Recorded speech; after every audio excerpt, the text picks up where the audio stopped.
The story begins with the fact that it was an ordinary overcast day. A real estate agent in the midst of a crowd of people was unsuccessfully trying to find potential clients for 2 apartments in a park. All the people were hurrying about their business. It seemed that no one even noticed the young man in pants and a white shirt with leaflets in his hands. Some time passed, and the young man glanced at his watch. He was worried that he wouldn't be able to make any money today. Suddenly the phone rang. It was rather strange. No one he knew usually bothered him at this hour. Based on that, only a potential buyer could call. The real estate agent couldn't believe his luck. Yang said hello and stated that he represented Ansheng Real Estate Agency. He asked the caller if he needed an apartment. The voice in the receiver sobered the young man. The smile faded from his face. The call came from the manager of the city hospital. It turned out that John's mother was admitted to their intensive care unit. The manager asked the young man to come as soon as possible. The city hospital was a large 20-story building. It had modern equipment. The manager invited the young man to sit across from him and clarified whether it was correct that his name was Yang Yao and he was a member of the patient's family. The young man replied that it was him. He fearfully asked the head of the hospital what had happened to his mother. Flipping through the papers in the file, the doctor glumly reported that the patient had fallen from the 4th floor and had a fractured skull. Turning the sheet over, the superintendent read on. The woman has severe brain damage and intracranial bleeding. Yang Yao, with an absent look, heard the doctor's dry phrases about internal organ damage of varying degrees of severity. Since the woman had little chance of survival, the superintendent transferred her to the intensive care unit. The young man bowed his head dejectedly. He could not believe that such misfortune had come to his house. His lips were trembling. With all his might, Yang Yao restrained himself from roaring here as well. This was a big blow to him. The superintendent advised that payment should be made for hospital services already rendered, and subsequent services to continue treatment. The man looked intently at his interlocutor and said that a total of 600,000 yuan was needed. Yang Yao couldn't stand it and shouted. It was an astronomical amount of money. He had never seen so much money before. The head of the hospital made it clear that he had too much work to do and escorted the young man out of his office. Walking down the corridor, Yang Yao kept repeating the amount of money he needed to find as quickly as possible. Unfortunately, the clinic manager didn't want to realize that 600,000 was simply an insurmountable sum for him.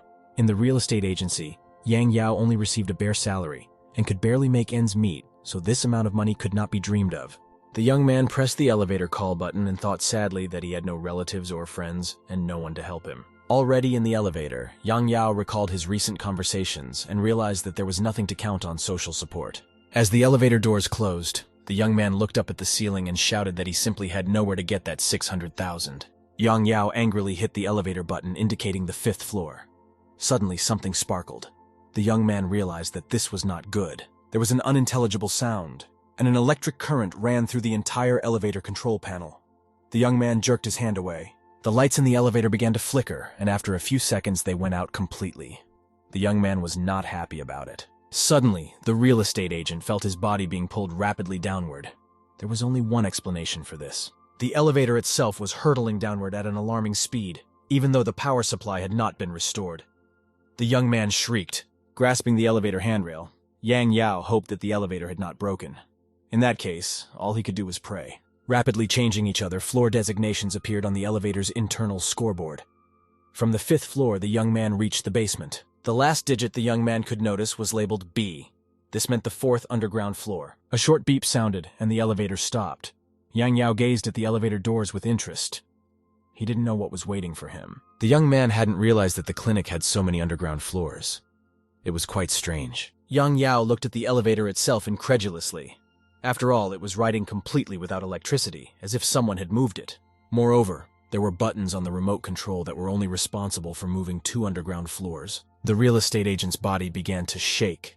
A bad feeling was trying to take over his mind. The elevator doors began to slowly open with a horrible creaking sound, as if something was pulling them with force. The gap between the flaps was growing. Behind it, a red void was visible, and dozens of hands were reaching for the elevator, trying to open it. Yang Yao was scared out of his wits. He knew that he couldn't let these strange creatures enter the elevator, otherwise he wouldn't survive. Meanwhile, the hands were getting bigger and bigger. Some of them were able to hook their elbows and pulled the flaps towards themselves. The young man cried out fearfully and backed away from the elevator doors. The hands were getting closer, and he didn't want to experience their power. However, there was nowhere to retreat to. Yang Yao huddled in the corner of the elevator, trying to reach the control panel from afar. The young man looked with fear at the multitude of hands trying to take over his personal space. Finally, he managed to reach the button that locked both elevator doors. He pressed it impatiently, begging for the doors to close quickly. Suddenly, one of the monster's hands fumbled for the young man's arm and grabbed his wrist firmly. It was very sudden and scary. The young man looked at that hand with horror and squeamishness, and pictures of the horror to come filled his mind. Somehow, he managed to escape from the monster's clutches. The young man screamed at the top of his voice. It was all very creepy. Yang Yao jumped back and hit his head and back painfully against the elevator wall. But it didn't matter much now. The young man grimaced and held his head. He realized that this was the end, and he didn't even want to see the monsters that would tear him to pieces. To the young man's surprise, everything went quiet. No one was going to kill him. Yang Yao gingerly opened his eyes. Turned out, the elevator had arrived at the same floor he'd come down to, the same hallway with several doors. The young man stared at the corridor in surprise, afraid to step out of the elevator. He thought it was all a hallucination. People he knew told him that all the big hospitals had an underground morgue. He could have just gotten there. It wasn't a hallucination after all. Yang Yao could clearly feel that something had changed inside him. It was harder to breathe. In addition, an unbearable pain appeared in his left eye, and the young man was forced to cover his eye with his hand to take it away a little. Suddenly, the color of the pupil of his eye changed from a dull gray to a bright yellow. In addition, an inner voice appeared. It seemed to communicate with the young man through a modified eye. The voice demanded to find the red door and enter it. Yang Yao couldn't believe that this was all happening in real life. It was more like a plot from a sci-fi comic book. Nevertheless, there wasn't much choice, and the young man decided to obey his inner voice. He stepped timidly out of the elevator. Along the corridor, daylight bulbs were suspended between the ceiling panels. They were glowing ominously red now. An invisible red thread seemed to stretch from each lamp. All of them reached up to the young man's back and pierced him between the shoulder blades. The exact same thin red threads reached for the young man's feet and began enveloping him from all sides. As the young man walked further, the lamps on the ceiling turned into ghostly bodies of a reddish hue. Yang Yao reached the end of the corridor and hesitantly grabbed the handle of the door. It was the same door he had come out of. After a moment's thought, he sighed and slowly pulled the handle toward him. The door began to creak open. Behind the door was a small room with a table and a chair opposite the door. There was a card on the table. Yang Yao walked over to the table and took a closer look at the card. It might have given him a clue. At first glance, it was nothing special. It was just a card with an advertisement and a QR code. But the advertisement was rather odd. The map indicated that they were in the business of selling creepy real estate. The code was supposed to install a mobile application. The developers assured that they would instantly credit $600,000 to the account. It was like a very big coincidence. After all, that was exactly the amount of money the young man needed. Ian couldn't believe his luck. In any case, he really needed the money now, and the young man decided to install the app. It wouldn't make things worse. A few seconds later, a notification came to my phone that the download was complete. Invisible threads reached out to the application. To the young man's surprise, this app did indeed conduct transactions to the account and without any confirmation. All you had to do was just press the red button to confirm the transfer of the required amount to your account. Yang Yao, not thinking long, immediately pressed the money button and stared at the screen. Nothing happened for a long time. The young man turned away and shook his head crushingly, reproaching himself for believing such tales so easily. After all, no one gives away large sums of money for nothing. Any sensible person will immediately say that this is not the case. All of a sudden, a new system notification came to my phone from an installed real estate app. The young man was very surprised when he looked at the screen of the phone. He couldn't believe his eyes. But miracles do happen. His money account in Qian's bank was replenished by 600,000 yuan. Unbelieving his happiness, Yang Yao rushed down the corridor to the manager. He shouted excitedly that his mother had been saved. If the young man hadn't been so engrossed in his new admission to the map, he would have noticed the red glow in the room. Appearing as if from nowhere, it illuminated the room with ghostly red threads. They were the ones that gave off the light. A ghostly man in a suit appeared at the table. His hands passed quietly across the table.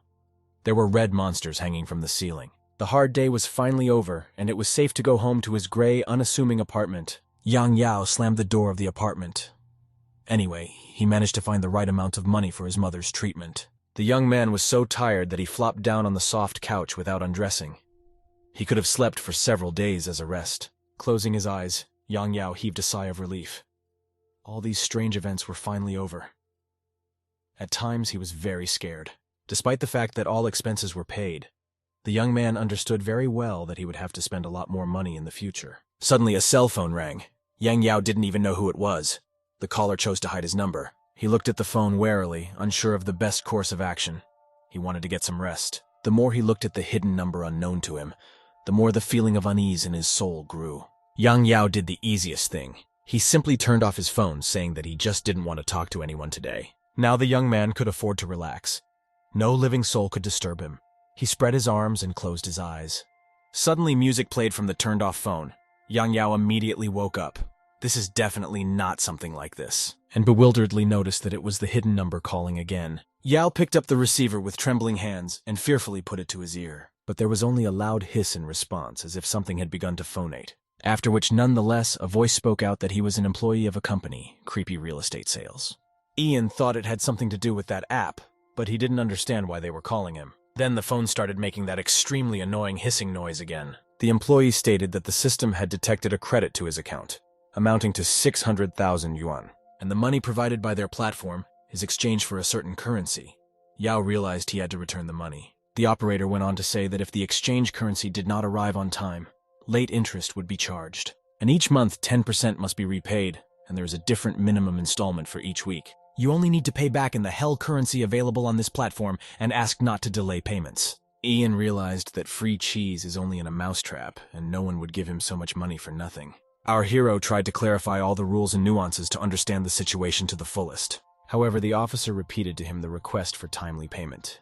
Yao tried to explain that he had spent the money on his mother's treatment, trying to defer his debt. But it was as if the operator was stuck, repeating in the same monotonous voice that it was not worth delaying payments. Yao had already fallen silent, but the employee kept spouting the same information like a robot. He was finally infuriated by this attitude on the part of the agency and made a decision. Immediately add the unknown number to the blacklist, thus blocking it. Realizing that they hadn't asked for any of his personal information, a thought occurred to him. So too is saying goodbye to the app, which Ian soon deleted, naively assuming they would never find him, and the debt was now over. After pulling himself up, Yao got up from the couch and headed for the bathroom. He walked over to the wash basin with a mirror above it and turned on the water. As he washed his face, he thought that everything would be fine and his mother would definitely get better. And there's no way he's going to get it. This creepy real estate company he's outsmarted. Washing his face, Ian lifted his head and reflexively glanced at the mirror. Dan was shocked because his reflection was still washing over him. Suddenly he experienced fear. He stood stiffly, unable to move, watching his reflection intently, which slowly raised its head. Yao thought it was a hallucination again, after which it swarmed towards our frightened hero. The reflection had no skin. It looked like a skeleton with a creepy skull that was stretching its arms towards Ian. Yao shouted and backed away from the door, keeping his gaze on the monstrous reflection. Suddenly it disappeared. He thought it was a hallucination again. He began to slowly and fearfully move closer, scrutinizing his reflection. Afterward, he reached for the mirror with a trembling hand, walking right up to it. Ian looked at himself fearfully and didn't understand what these hallucinations were related to. At that moment, his phone received a new notification from the very same app. He was shocked and didn't understand how this could be because he had deleted it. But the message was indeed on the phone screen. Ian was once again enveloped in fear, finding that it was sent to him precisely from the sale of a strange piece of real estate. With terror in his eyes, he fixed his gaze on the phone, literally covered in sweat. Ian was afraid to click on the message, knowing full well that he was in for a decidedly non-positive content. After a few seconds, he still dared to read the notification. Pressing a trembling finger on it, he began to familiarize himself with what had been written to him. It said that in order to preserve his life, he needed to deposit 1,200 hell coins, or else death would await him. Yao read the message and couldn't believe this was really happening. And how could they write that if he didn't pay, he would die? Interest is understandable, but lethal for some supernatural reason. That couldn't be. The next second it hit him, Ian thought it was a prank, and he accidentally downloaded a virus along with the app, so he can't remove it. And all the hallucinations are stressful, and it's not real. Yao hurried to bed, assuming it would be over by morning. After a while, our hero was able to sleep, however, late at night. Around the spirit of the night, for some unknown reason, the alarm clock rang loudly. Ian had trouble waking up, still half asleep, and didn't understand why it worked at this hour. Suddenly, he heard an unknown rustling noise coming from under the bed. Yao thought it was just in his head, and the hallucination hadn't really gone away yet. He covered his ears with his hands, the dead men's decrepit hands reaching out from under the bed. They were everywhere in the apartment. Ian closed his eyes and covered himself with his hands. But nothing helped, and the sound seemed to intensify. Devilish hands reaching for him. He kept repeating to himself that it was just his imagination, and none of this was really happening. But dead hands began to touch his head, which made our hero very frightened. At a certain point, the uninvited hands literally put him to sleep. Yao fell into a deep sleep after a second and slept until the morning. At exactly 9 in the morning, the alarm clock rang. Ian had great difficulty waking up, then slowly and rather lazily reached for it to turn it off. Yao turned his attention to the time, suddenly realizing that he was late for the robot. His sleepiness evaporated in a moment, and he began hurriedly running around the apartment. Then I ran like a madman out of the house into the street, and didn't slow down until I got to work. After a while, he was already running up to the Anchang real estate agency. Ian ran inside, slamming the front door, then taking a good breath, started apologizing, saying he had to stay late. The girl who greeted him smiled at him, and remarked that Yao was half an hour late. Our hero was extremely happy to see Sislo, which he caught himself thinking about, who in turn hurried him over to the manager's office, hoping he wouldn't be too angry with Ian. Yao smiled back at her and hurried into the office to the supervisor's carpet, realizing that he's always down on his luck, because he's embarrassed himself in front of Lo again. Afterward, he knocked on the door of the superintendent's office, which he opened and went into his office, apologizing to him, saying I was accidentally late for work. The boss in turn said that Yang had no sense of responsibility at all, because it's not the first time he's had that attitude. He then asked Yao if he had handed out all the flyers, remarking that he didn't have a working look. The staff heard the manager reprimand Xiao Yan for not having a single sale in half a year, and gave him one last chance. After giving 1 month to realize the sale, colleagues would remark that the boss had gone off on him, while another would say it was for the good. Our sad hero soon left the chief's office. Lo turned his attention to him. She saw that Yao had red threads sticking out of his back. Luo wondered. He walked past her with his head down, heading for his workstation. She gave him a glance but didn't dare say anything to him. Meanwhile, it was already 5 minutes to 10 in the morning on the clock. A frustrated Ian began to settle back into his seat at the computer. Sister Lo at this time brought him a cup of tea to comfort him. Yao naturally appreciated such an act on her part. He graciously thanked the girl. She urged him not to take what the manager told him to heart. Ian took the mug from the table and once again expressed his gratitude to Lo. He smelled a certain pleasant aroma and thought it was tea. Yao started to smell it. Soon, however, I realized that it was actually the smell of her perfume. Our hero instantly forgot his quarrel with the manager every time he saw Lo. She in turn began to look closely, searching for the red lines, but they seemed to disappear. Lo thought she must have imagined it. She leaned against his desk and wondered what he'd been so busy doing the night before that he was late. Ian thought for a moment, remembering his woefully inadequate day yesterday, from the constant hallucinations to the virus app he downloaded, but replied to her that he was just suffering from insomnia during the night, due to which he did not get enough sleep. Sam realized that he urgently needed to change his phone or he wouldn't get rid of them. After a while, it was already 5 o'clock in the evening, and Yao hurriedly left work, telling the manager that he needed to go on very important business. The boss noticed that not only was he late for work, but he was leaving early. After a while, Ian was walking down the street and looking at his phone.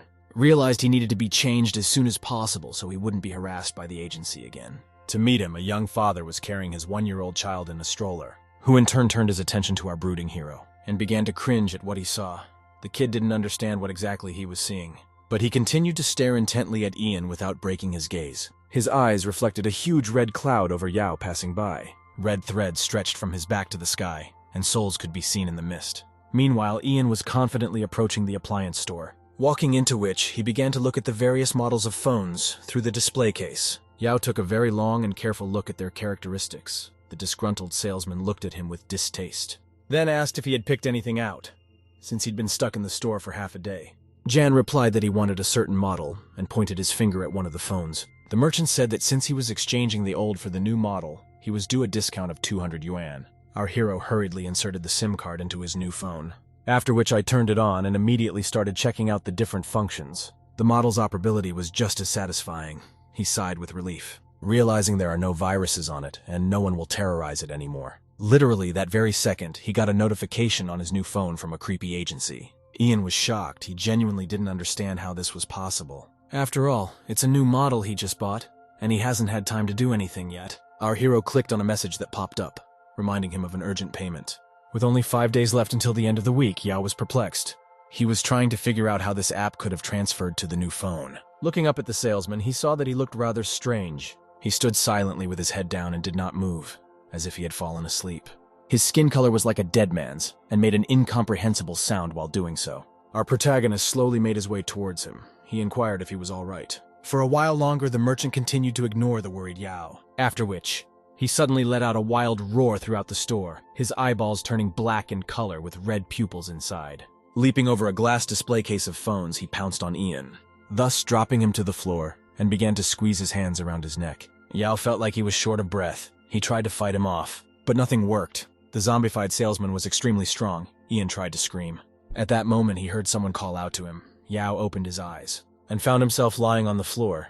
and the merchant had taken on a human form and was asking if he was all right, saying that our hero suddenly fell off his feet and began to scream loudly. Ian realized that it was once again hallucinations that were plaguing him so annoyingly. He instantly got to his feet and dashed to run toward the store's exit. The merchant, for his part, didn't understand what had suddenly happened to him.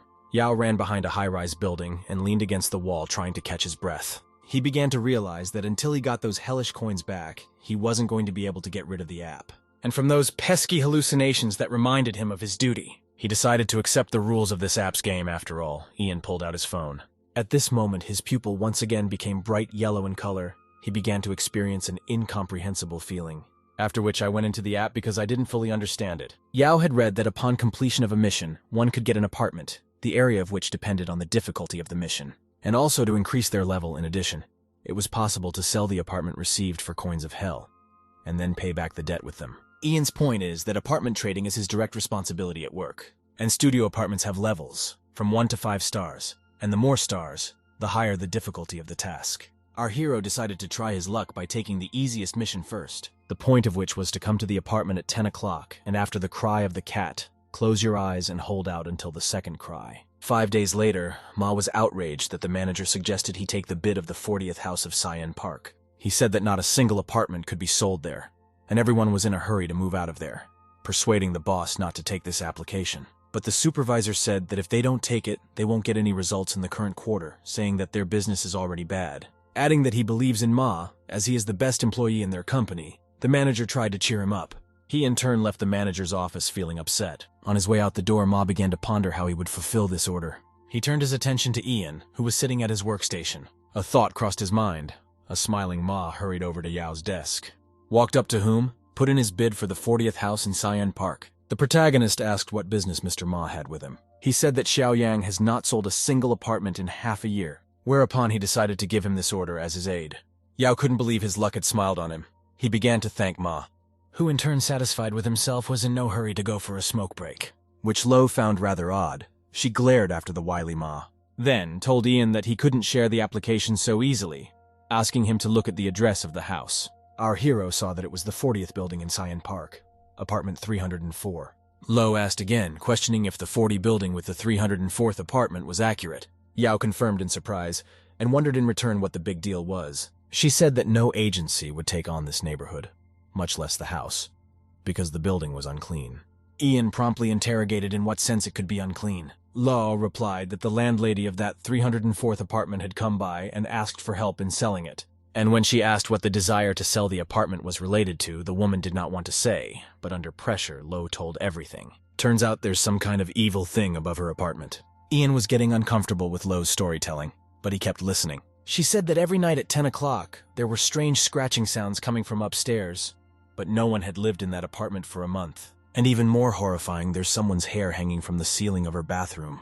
After that, the woman tried to get through to the owner of the 404th apartment, but no one answered her. Then she decided to wait around the corner for the owner of this ill-fated apartment. Before she knew it, it was late at night and she wanted to go to sleep. At that moment, the door of the apartment opened by itself. The woman was literally taken aback. He couldn't understand because no one had gone out or come into the apartment. As she tried to look into the darkness of the doorway, she saw someone's frightening face staring back at her. Ian listened to the mesmerizing and horrifying story with his eyes wide open. Lo went on to say that after what happened, the woman decided to move out of the 304th apartment immediately. Yao pulled out his phone, reading his assignment on the app again. He realized this was the right apartment, which was above that poor woman, and there was nothing to do but head there. The protagonist was gathering his thoughts, realizing that something terrible awaited him. And if Sis Lo was right, it's the 404th apartment that's at the root of the problem. But since he had no choice, Yao headed for the house covered in secret gloom, intending to fulfill the terms of the application, because otherwise he may die under supernatural circumstances. After a while, Yan walked into the Qian City Park and looked for the 40th house. After wandering around the area for a bit, he still came across the ill-fated building. Realizing he had come to the right place, Yao began to look around, then looked at the dark windows of the house. Not a light was on in any of them. He noticed that at this late hour, not even shadows could be seen in the neighborhood. Suddenly, from the open entryway, a rather nasty odor wafted up, which our hero naturally smelled. He understood perfectly well. Even though it's an old neighborhood, there shouldn't be that distinctive smell. After a few seconds, Ian still ran into the entryway, realizing that it was necessary to go all the way. He went up the stairs to the right floor and found the 404th apartment. Yao slowly walked to the front door and fearfully reached for the knob. Ian was extremely surprised that the door actually appeared to be open. He pulled the handle with a trembling hand, afraid to imagine what awaited him inside. Our hero realized that his hacking skills would not be needed at the moment. For a while he stood on the threshold, peering into the empty apartment, where the distinctive foul odor he had smelled earlier was wafting from. So too came muffled, incomprehensible sounds. Ian gazed intently. At a certain point his eye became golden-colored again. Yao grabbed his head, feeling a wild pain in his eye. After that he saw an unknown ghost looking at him. It was a creepy woman with long hair and a frightening cold stare. Suddenly she started screaming loudly and shrilly in his direction. Ian, in turn, was very frightened, which caused him to back away. He literally ran out of the apartment. Leaning against the wall, he closed his eyes and began to cover himself with his hands when Yao realized nothing was happening. He opened his eyes in fear and found that there was no one in front of him. The door was swinging open. The protagonist began to carefully approach the apartment. Ian remembered that the landlady in the 304th apartment had talked about some kind of unclean thing she'd seen here. After a few seconds, an unknown creepy voice beckoned him inside. The incomprehensible feeling enveloped him again. The pupils similarly lit up with a golden light. Yao slowly walked to the apartment because he realized that he had to finish what he had started. No matter how scary, the mission must be successfully completed. Once inside, he turned on the lights in the room and then began to look around carefully. The furniture stood untouched. Even the appliances were not taken away by the residents. There was a terrible odor in the apartment. Ian thought it was because no one had lived here for a long time. He walked to the kitchen and pulled out his phone to clarify the terms of the assignment. Yao noticed that it was already 10 o'clock in the evening on the clock, and the mission could be said to have begun. He needed to hold his eyes closed until the second meow, and under no circumstances open them. Ian thought that it wasn't really that complicated. After all, this was his first assignment and everything should be fine. He tried his best to calm himself down, despite having seen a ghost earlier. Our hero put the phone on the table and went to wander around the empty apartment. Meanwhile, someone from the street was watching him, looking through the windows of the apartment in question. He noticed that the light in the bathroom was suddenly on. The identity of the peeper remained unknown. He was standing behind a tree and continued to watch what was happening, realizing that Yao was still in the apartment. Jan, in the meantime, decided to look around the bathroom, where he turned his attention to the bathtub itself. While reassuring myself that everything will be okay, he stepped closer to her and began to scrutinize the bathroom. It seemed rather odd to him, as its bottom was much higher than standard. This was the first time Ian had seen such a design solution, at which point the power went out. The light bulb behind him made a distinctive sound and suddenly burned out. Yao tried to keep his cool, even though he realized that what was happening was not normal. A few moments later, he distinctly heard a cat meow. Realizing that this was the signal to start the mission, Ian instantly closed his eyes. He instantly froze in place while fear enveloped him. Yao was only thinking about the second meow of the cat, which he was really looking forward to. Because he wanted it to finally be over, he decided to leave the bathroom. Moving by feel and holding his hands out in front of him, Ian slowly walked forward. After walking a few steps, he thought there was nothing wrong with the task. However, in the next moment, he touched his hand to someone. His heart hammered faster. As he began to squirm to see what it was, he heard a wild roar. But he didn't open his eyes. Clenching his teeth, he stopped where he was and waited.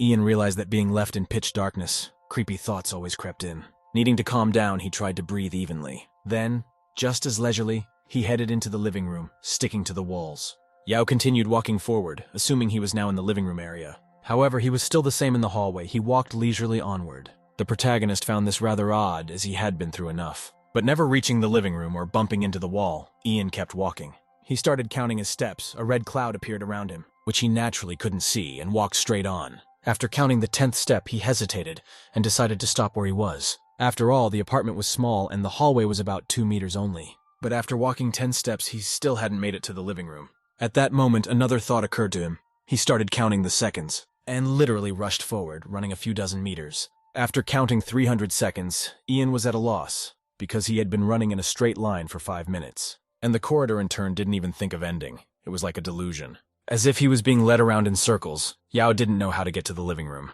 Ahead of him was an endless hallway consisting of an endless number of closets under the wall. The devil drives in circles. This is usually the name given to a situation where a person wanders endlessly in circles but can't get out, which at this point in the ill-fated apartment the protagonist is faced with. After all, the corridor was obviously no more than 2 meters, yet now it was endless.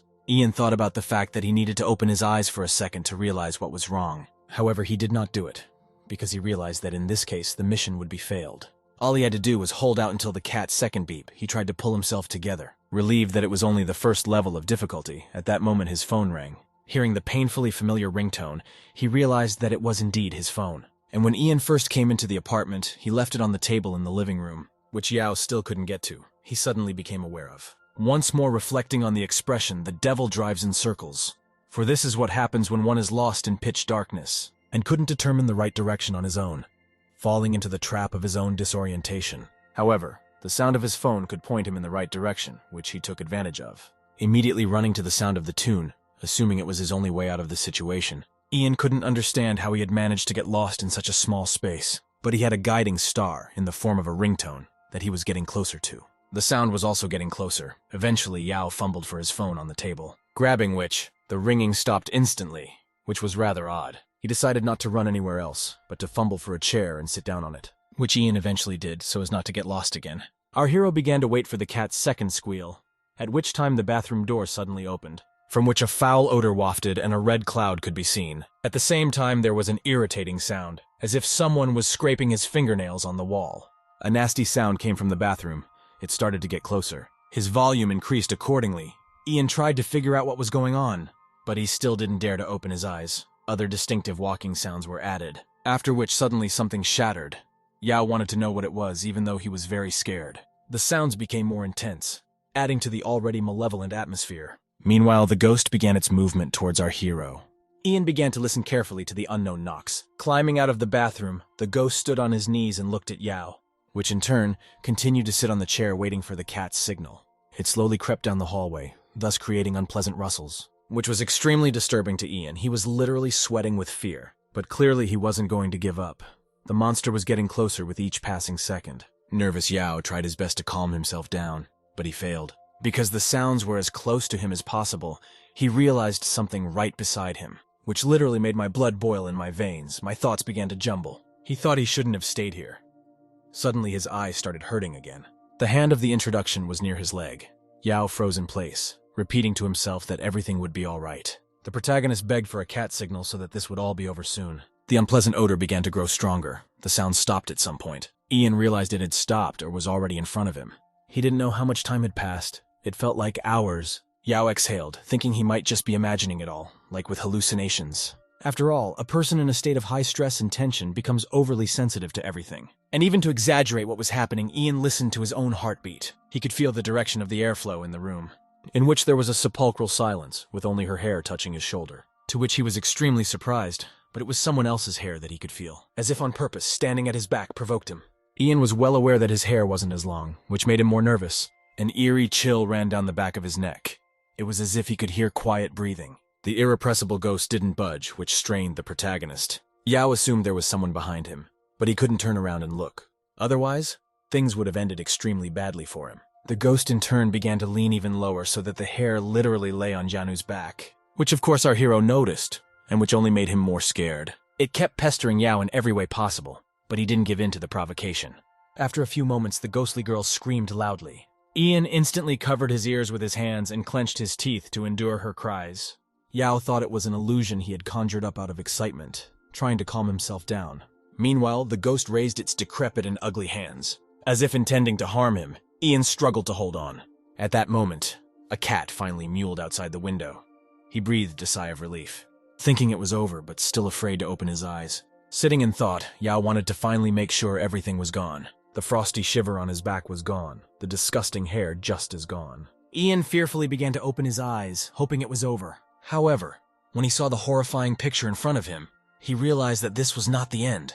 The ghostly monster stood before him on its knees and angrily shrieked. The terrified protagonist hurriedly closed his eyes again, hoping that it was just a hallucination again. Yao understood that it was like in horror movies when a monster suddenly appeared in front of his face. Consequently, I decided to sit with my eyes closed for a while longer. A few seconds later, the front door creaked open with a cold smell. Ian suggested that he must have forgotten to close the doors, causing it to open. But then he distinctly heard footsteps and realized that someone had entered the living room. The unknown man was indeed standing in the hallway, looking at Yao.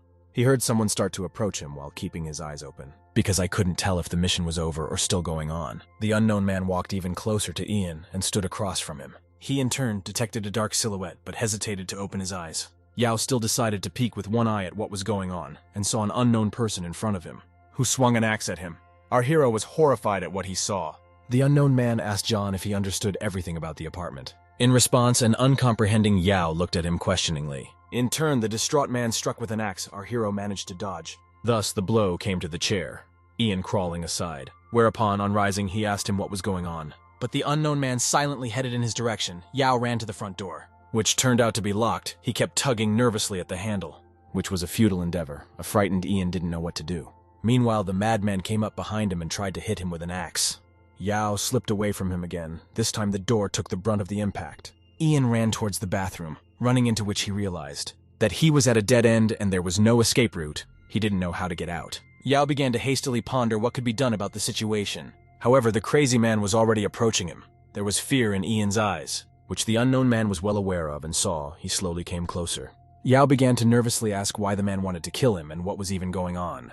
The one in turn replied that all those who learned the secret of this apartment must die, and instantly lunged at the protagonist, who realized that this was the end. However, Ian again miraculously survived, dodging the axe this time as well, with which the man punched the tub. Yao hurriedly got to his feet. Turning around, he looked at the unknown man who was pulling an axe out of the tub. He turned his attention to the broken bathtub from which the ghost's hand was visible. Ian didn't understand why exactly now the monster had appeared, or whether the madman had killed him.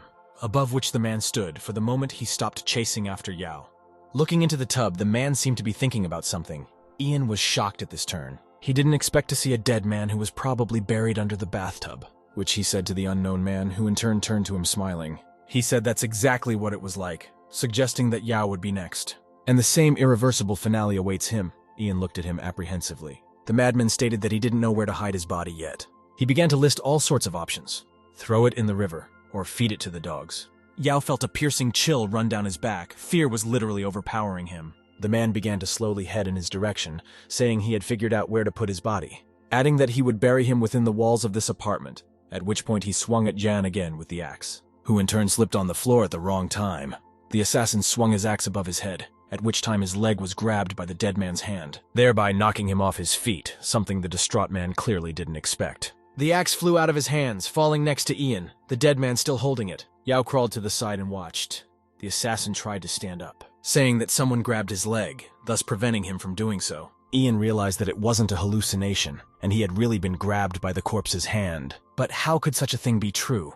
The protagonist was discouraged. His hand was holding the unknown man with a dead grip, and Yao was still trying to figure out what was going on. At this moment, a red cloud hovered over Yan. An incomprehensible feeling once again came over him. Yao's eye ached sharply, and the voice in his head ordered him to kill the madman immediately. It was as if our hero was under the influence of something, his pupil glowing yellow. Ian slowly reached for the axe. Taking it in his hands, he sprang to his feet. The unidentified man realized that nothing good was waiting for him anytime soon. Yao in turn swung his axe toward the already so vulnerable assassin. It was as if Ian had been manipulated by someone, a voice in his head demanding that he be killed. Yao followed the unknown voice and struck the blunt part of the axe on the man's head, as a result of which he still killed the unknown man. His head was covered in blood. Ian crouched down next to him, trying to catch his breath while tossing the axe aside. At this point, he began to come to his senses, looking at his trembling hands. Yao started screaming about what he had done, literally in shock. He began to think about what he should do next, and couldn't believe what had happened. Ian crawled over to the man he had killed, hoping he hadn't killed him after all. He immediately checked to see if he had a pulse, then heaved a sigh of relief, because there was a pulse, and he probably lost consciousness for a while. Yao was well aware that if it wasn't for the dead man's hand that grabbed the killer, he turned around to make sure he was unconscious, assuming this corpse's resentment was indeed too deep. Ian realized that there was a body entombed under the bathtub, and as night fell, it was scraping against the walls, and on the lower floor, hair could be seen hanging from the ceiling. Yao realized that it sounded like nonsense, and hurrying to get out of this creepy place, he headed for the front door. And he decided to hand the murder case over to the police, thinking it was the right thing to do. Yao took out his cell phone and called the police, who soon arrived on the scene. Residents also came out of their homes, not realizing what had happened. And why the police arrived at such a late hour, they began to gossip, saying that a body was found here. Others said it was better to go home as this house was already saturated with evil. At that moment, a crazy man was being escorted out of the entryway by the police, who shouted that he had passed the test and smiled at the people around him. He was led to the car, at which time he turned his attention to Ian standing next to him. He said he remembered his face well, and he would surely come for him soon. Adding that Ian would just have to wait for him, he continued to smile, Yao in turn stood silently and stared into his crazy eyes. The victim was Shu Miao Miao. She was 35 years old, was reported missing a month ago. The murderer turned out to be her boyfriend, who was apprehended. At the police station, an investigator asked John questions. Specifically what he was doing at the crime scene. Yao knew he had to get out of the situation somehow. She urged him not to worry because they were just going through a necessary procedure. Ian was going to tell the truth, but with some omissions of details. Answering that he was a real estate agent, and a few days ago the landlady of the 304th apartment came to them to sell it. It was necessary to inspect the apartment, in connection with which he appeared there. She said that she heard strange noises from above. The door was surprisingly open, and he went in, thinking the landlady had forgotten to close it, but the maniac was there. He then got into a fight, during which Yao accidentally discovered a dead body in the bathroom. The investigator questioned his words, asking why he went to inspect the apartment at night. Jan replied that he usually worked late and the apartment needed to be sold quickly, so he had to go in the evening. She said he was free and could go home, thanking him for his cooperation. But they would contact him if necessary. Ian hurriedly left the police station. He strolled, heading down the street home, thinking it was finally over. Sighing in relief as he walked, Yao pulled out his phone to see if it was too late now. It was 2:30 in the morning on the clock. He realized with horror that there was no time left for sleep. At that moment, he suddenly got a notification from that very app, Creepy Real Estate. Ian immediately began to read the message, which stated that the mission had been successfully completed. Congratulations on the purchase of a 1-star apartment with the number 404, where the recommended selling price for her was 600,000 hell coins. Then he was added another 10 points for catching the killer, which was a secret mission. Ian was over the moon, not expecting it to end so well. Realizing that the maniac he disarmed ended up being a bonus for him, Yao noticed that the maniac really hadn't been mentioned anywhere before, and if it wasn't for the dead man's help, he would have been under the bathtub. Not realizing just how he was going to use those 10 points now. Leaving that question for tomorrow, as I was extremely tired and wanted to go home to bed. Jan wandered dejectedly through the dark streets of the night city, calm finally reigning within him. He hurried to catch a cab and at least get some sleep before work, to which he was, the next day, safely late again, and the supervisor reprimanded him again. But overall, after completing the task, Yao was finally able to take a break from the hallucinations, and his life was back on track. He spent a few days in absolute peace, which couldn't have pleased him more, and Ian was glad to be back home. Until a certain point, when something visited him in the middle of the night. What kept him awake, and no matter how hard he tried, he couldn't sleep. After that, there was a certain sound that became stronger over time. Yao opened his eyes nonetheless and stood up, trying to figure out where the sound was coming from. Soon he got out of bed and began to listen carefully. After a couple of seconds, Ian clearly realized he was coming from the closet. Our hero naturally went to check what was keeping him so persistently awake. Abruptly opening the closet, Yao found that there was nothing in there, but the sound didn't stop. It only intensified, followed by the creaking of the doors. Ian did not understand what was happening. He naively thought the hallucinations had stopped, but they started again. At this time, an eerie lurching started coming from the closet. Yao was startled, and began to say that he had accomplished the mission, while asking why he would not be left alone. After a while, the dead man's decrepit hands reappeared, who grabbed the closet door, thus opening it. Ian was shocked. Then, literally, a dead girl's head began to appear out of the wall. The prissy stranger continued to come out of the closet, heading towards the protagonist. She had creepy long hair and terrifying eyes that stared back at him. Suddenly, she reached her hand toward Ian, startling him. He scurried away from her in fear, telling her not to get close to him. Yao quickly headed to the light switch and immediately turned it on. Looking around the apartment, he found no one. Ian realized she had disappeared. He climbed higher on the bed and began to listen for sounds. Meanwhile, he got another notification on his phone, which he hurriedly read. It said there were only 2 days left to pay off the weekly debt of 12,000 hell coins. Ian couldn't understand what they wanted from him. After all, he had successfully completed the task. A search began on the phone, a potential buyer for his purchased apartment. Yao remembered that he had only gotten the real estate, but it still needed to be sold. After that, pay off the debt in exchange currency, while you have to manage to do it in 2 days. Therefore, it was necessary to hurry up with the sale of this dysfunctional apartment. Ian began to realize that the clients were a special group of individuals using the coins of hell. But the issue was that he didn't know where to find special clients, because he couldn't even attract the usual ones. Yao was starting to get discouraged and thought it was all completely useless. Like suddenly he got a text message where he was made some kind of offer, namely to spend his 10 bonus points to help a system that promised to find a buyer in the shortest possible time. Ian naturally rejoiced. Such a timely notice to resolve the matter. He didn't hesitate to press the appropriate button and waited. Yao calmed down and sat down on the bed, hoping that this app system would make it in 2 days. The next day in the morning, he went to work at the Ansheng agency, where he continued to wait for word from his mysterious client from the app. Some time passed. Ian sat at his work computer, glancing nervously at his phone. Who in turn had been silent until now, Yao began to worry. After all, he didn't know how long it took for the program to find a customer. At this point, he was called out by the enigmatic Lova, inquiring how he was doing. Ian replied that he was waiting for a message from a potential buyer, which should be coming soon. A couple seconds later, the app beeped a new notification. Yao happily grabbed the phone, starting to look at the contents of the letter, where he was asked to leave the office to meet a client, wishing them a good deal. Ian was genuinely pleased that in less than a day the app had done the job and the customer was out the door. He tells Lo he's on his way to an important meeting with a client who's waiting for him. Yao left the confines of the office and found an unknown man on the street. Above him was a huge red cloud with lots of red threads. The mysterious customer stood with an umbrella, thus covering his face. Ian thought he was imagining the cloud. He wiped his eyes and looked again. Finding that the red mist had disappeared, he immediately headed towards the client, who in turn had gray skin, which Yao found rather odd. The customer lifted his umbrella and said he'd been waiting here too long. Ian asked if they were a customer that the app system had found.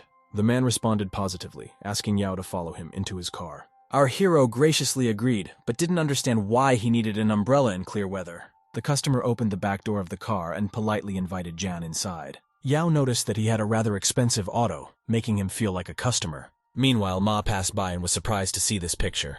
At the same time, he was talking to Mrs. Wang, a customer, assuring her of the store's prospects, which was most likely not true. He then noticed Ian getting into the car of an unknown man. Assuming this was his first customer in half a year, Ma got angry. He wanted to follow them so he could poach a buyer from Yao at the right moment. Ma's cunning plan rubbed off on him, and he smiled as he hurriedly said goodbye to Mrs. Wang, telling her that he supposedly urgently needed to go to work. Then, literally running out into the road, he began to actively hail a cab, which was lucky for him because he was soon in the car, and asked the driver to follow that black car. After a while, Ian noticed that they had driven somewhere beyond the outskirts of the city. Looking out the window, he told the customer that he had lived in this town for how long. He had never been here before. The one in turn remarked that it wasn't far, and they'd be here soon. Yao suddenly started sneezing, saying that it was quite chilly in the car. Whereupon, asked the mystery shopper to turn off the air conditioner.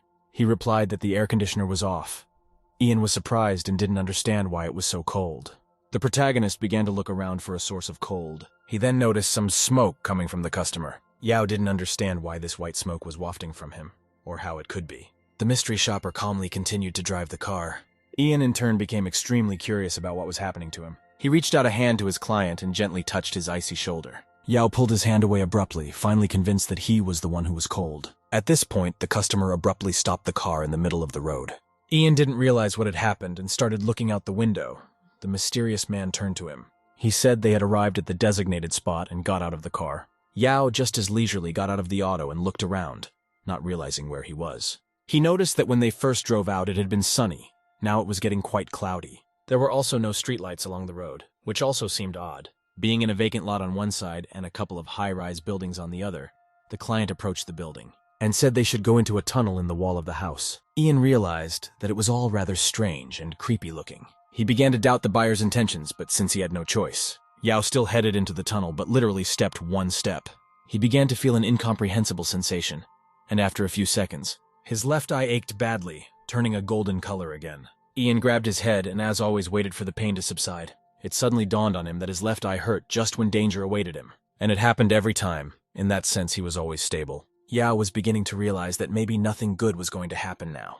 But on the other hand, he didn't understand why there should suddenly be danger from the buyer. Besides, there didn't seem to be any prerequisites except for a sore eye. Ian continued to walk forward slowly, trying his best to calm himself down. After all, the company has found a buyer for him, albeit a bit of an odd one. But there's nothing globally unusual, otherwise why bring him here? However, one must be on guard just in case, which Yao understood well. At that moment, the client sharply shouted for Ian to be on guard, instantly reaching his hand towards him. Our hero didn't realize what he was doing. The strange customer pushed him to the right against the wall. Yao thought he was up to something. Continuing to watch what was happening, Ian leaned against the wall. After a few moments, the customer stated that they could move on, apologizing for the inconvenience, saying I completely forgot to warn him. About the tunnel, you should stick to the right side only. Yao in turn sighed in relief, thinking that this was an extremely strange rule. Exiting the corridor between the houses, they came to a small vacant lot. Across from where the cafe was, the customer said they were at the location. Ian was surprised that after going through such a long tunnel, they were going to a coffee shop. It all seemed highly suspicious. The building had two entrances. Yao decided to use the door on the left and headed for it. Suddenly he began to have that very feeling. A red cloud began to approach him. At this moment, he was pulled by his clothes by a strange customer. Ian again didn't realize what was wrong. Whereupon, and asked him the appropriate question, the buyer looked at him. After which he replied that it was through the right door that one must enter. Ian inquired as to the reason for the abrupt prohibition of passing through the left door. The client stared at Ian in silence for a few seconds, then literally raised his tone. Started to say that in no case cannot go into the left, and that's the end of the matter. Yao noticed that he was angry. Up until this point he had been emotionless. He decided to just go along with it because he saw the client's condition. Meanwhile, they were followed by Ma, who was already starting to freeze. Not understanding why Yao took the client to such a cold and remote place, since the company had no apartments for sale here, assuming it was a private order, so to speak, on the side. And if indeed that's the case, it's a serious violation of agency rules. Ma hurried to catch up with them, at which point he was punched in the shoulder by someone. He instantly leaned against the wall, holding his shoulder and not realizing what was happening. The blow was really hard. Ma took a moment to catch his breath. Suddenly he found in his hand a small lock of someone's hair, which frightened him enough, because he didn't understand how he had gotten that hair. And what hit him?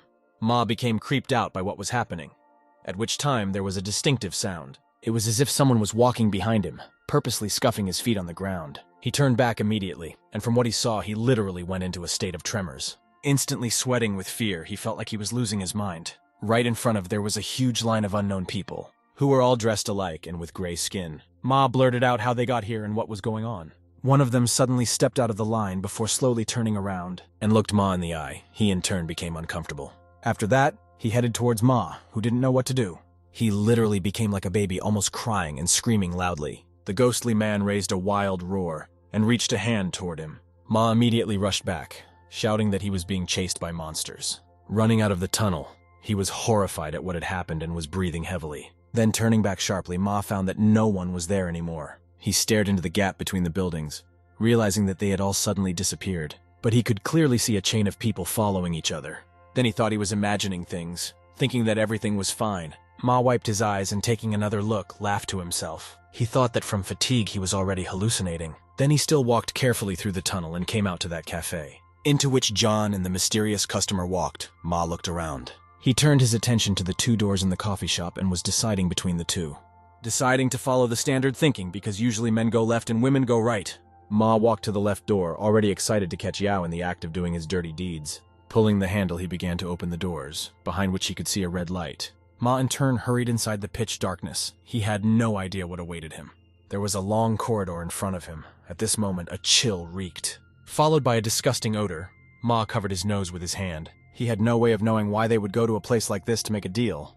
Ma looked around and stepped carefully forward down the hallway. At this time, something began to manifest from the wall, coming to the surface. They were the faces of the dead walled in. Ma didn't notice them and walked on. From the tongue of one of the faces on the ceiling, icy saliva fell on his neck. Ma instantly felt it, but thought the pipes were leaking here and didn't pay much attention to it. Heading further in, he tried to figure out why there were no lights here. Ma suddenly began to feel something on his neck. He was suddenly ticklish. Reaching his hand toward her, he fumbled with the unidentifiable growths on her skin. He, trembling fingers of his hands, began to touch them fearfully, and did not realize what was happening to him. Afterward, began to try in horror to peel off these growths. He saw eyes on his hand, which I was literally shocked at, wondering what it was. Ma started to nervously peel them off his hand, but there were more and more of them. They grew all over his body from his skin, in great numbers, and were not small in size. He began to panic and pick them off even more intensely, screaming for help. After a few moments, big eyes filled his entire body. Meanwhile, Yao and his client were sitting at the table. In a very strange cafe, as there was only one large table and no bartender or customers. Suddenly, Ian heard someone scream. He looked at the mysterious customer who hadn't moved for 20 minutes. At a certain point, Yao still questioned whether the deal would even happen, to which the client replied in the negative, adding, because the CEO hasn't arrived yet. The protagonist wondered which executive director was in question. At that moment, a door opened, from which a red light could be seen. Red threads appeared in his wake, and a woman's voice uttered that today's youth were all nervous. The red cloud was getting closer, causing the red color to become more intense. From which Ian no longer felt safe, the door opened. His eye became sore at the same second and colored a golden color of alarm. A woman's silhouette was visible in the doorway, and just moments later, an enchanting miss appeared on the doorstep in a beautiful dress and with a mask on her face. Yao noticed that the mask was stained with blood. The girl was looking at him. She made her way to their table, where she behaved rather proprietorially. The unknown girl continued to gaze into the eyes of our young hero. After a brief pause, she asked in a cheeky manner if he was new to them, which Ian extremely disliked, for she looked at him as a thing. The client in turn became jealous of her and Yao, resulting in her simply turning her back on them. The stranger meanwhile urged Ian not to be afraid, adding with a smile that she wouldn't eat him, while purposely showing the tongue with which she licked her lips. Yao felt uncomfortable. He was well aware that she felt like she owned the place. In addition, there were dozens of red lines above her, leading to the souls of the dead, which meant that the woman was extremely dangerous to him, making it necessary to be on guard. She in turn modeled him with her enigmatic gaze and smiled. From the moment this girl walked in, the pain in Ian's left eye hadn't subsided. After all, it always warns him of danger, and this moment is no exception. Yao realized he needed to make a quick deal and leave. He tried to hurry the woman along.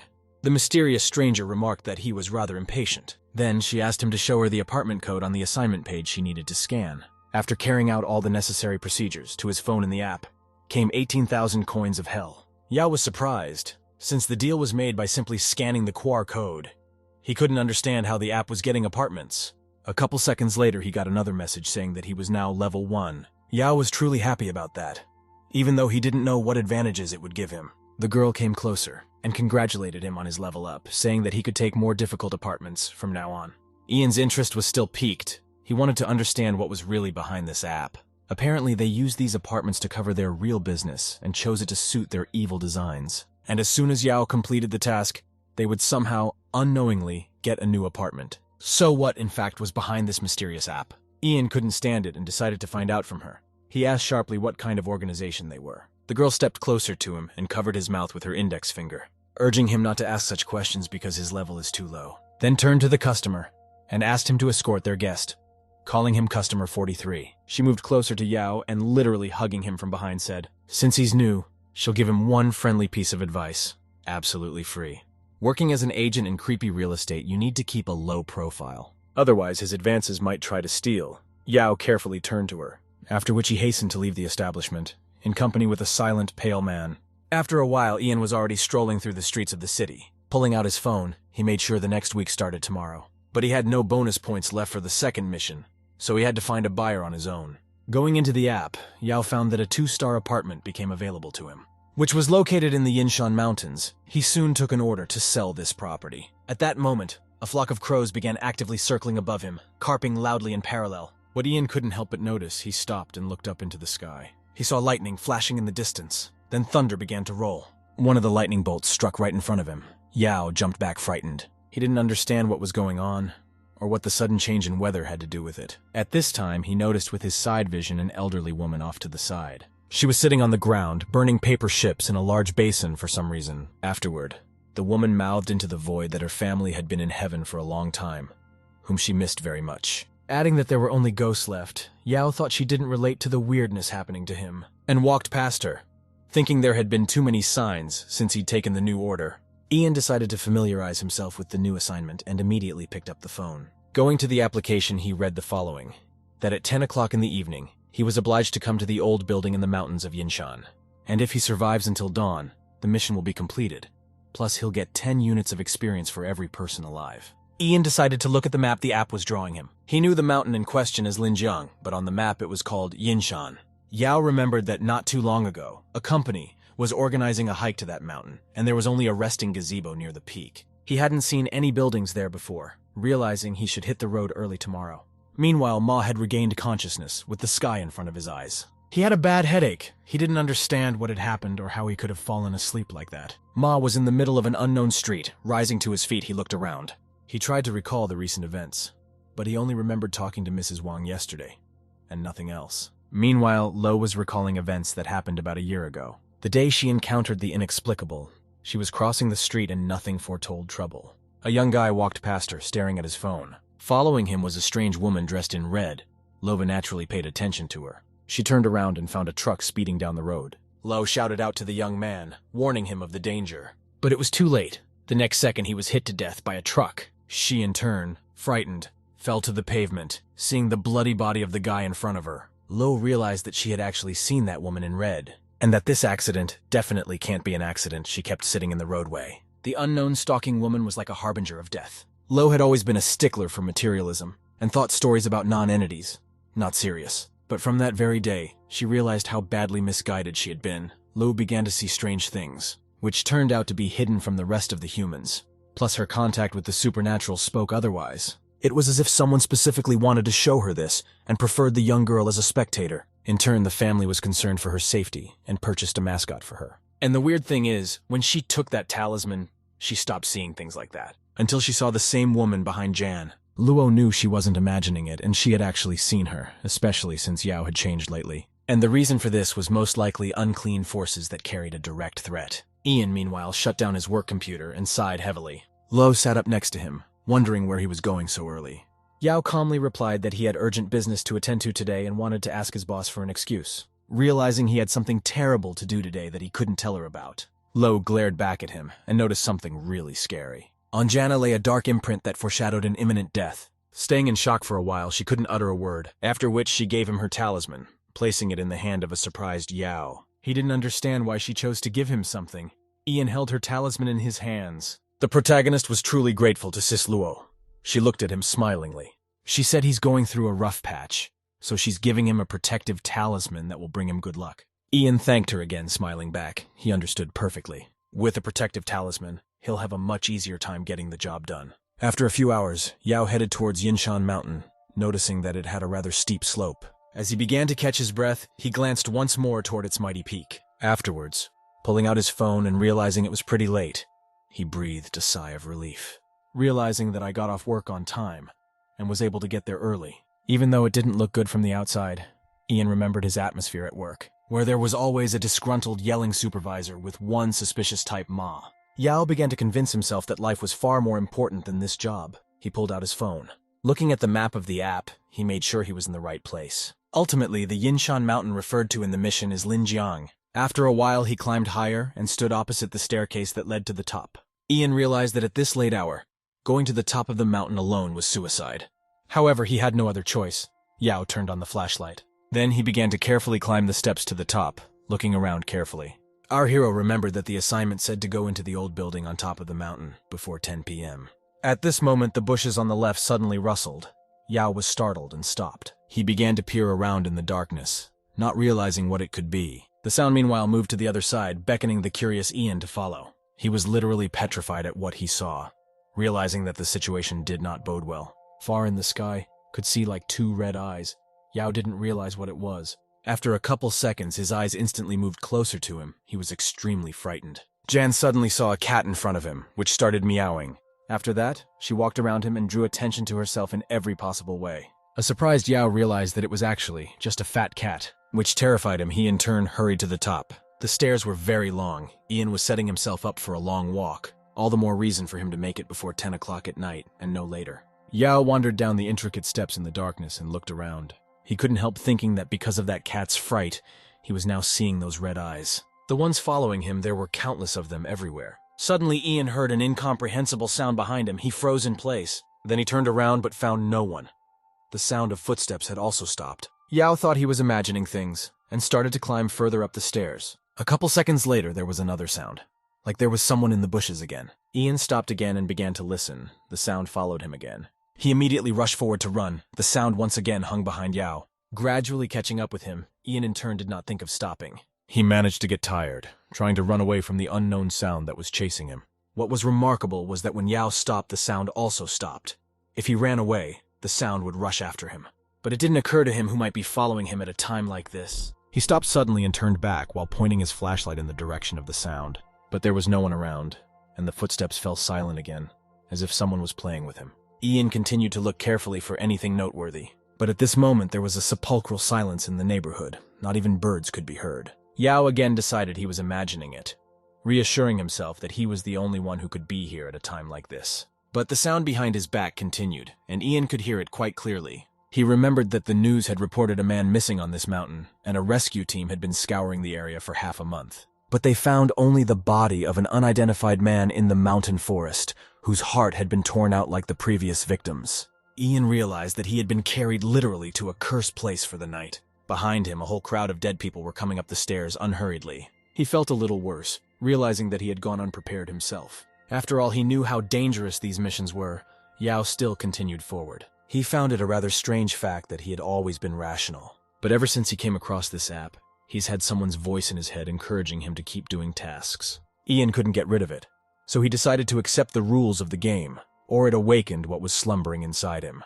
Yao began to realize that he had become as if bewitched by this app. He was heading further to the top. Suddenly our hero saw a kind of black silhouette, who was standing a few steps above him. Ian instantly called out to him, and pointed his flashlight at him, with the result that he was extremely surprised, because I saw an old woman in human form in front of me. Yao exhaled with relief, realizing that it was just a poor old lady. But what could she be doing at this late hour, in a place like this on top of a mountain?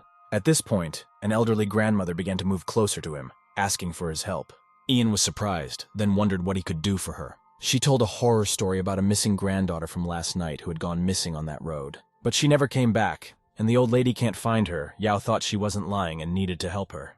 At this time, Ian remembered what was written in the extra assignment about living people, saving which could get a bonus of 10 points, and it's likely that the app had these exact situations in mind. Yao looked at the time, and thinking he would make it in time, decided to help the poor grandmother. He urged her not to worry, saying he would definitely help her find her granddaughter. Jan took her hand, which in turn turned out to be, literally, ice cold. But without giving any sign, he helped her to go on, though he began to hesitate. Yao gazed at her carefully, looking for anything else unusual. Meanwhile, it was getting very late, and the crows cawed again. She said she lived nearby in a village, but they had traveled far from the mountain road, which Ian thought, if it turned out to be a long way to her house, he could get lost on the way back. After a while, he asked the grandmother if she was sure her granddaughter had gone that way. The elderly woman replied quite confidently that her granddaughter often plays here. Yao found this suspicious. He looked at her closely again. After a few minutes, they came to a specific spot, seeing which Ian literally fell into a stupor, the old woman as if not paying attention. In front of them was an unknown cemetery, with a purple mist thickening over it. Yao didn't understand why they had come to this place. Grandmother was standing aside. There were creepy and disgusting scolopendras crawling on the ground that Ian saw. Near one of the graves stood cracked and obscure jars. He surveyed the area, realizing that many villagers still buried people in the ground. And most likely it was the cemetery of the nearby village where this elderly woman lived. Yao looked at her. She in turn seemed to freeze in place. He decided to wonder if this was where her missing granddaughter was playing. The old woman replied in a monotone voice that the place was further away, and she immediately dragged him along with her.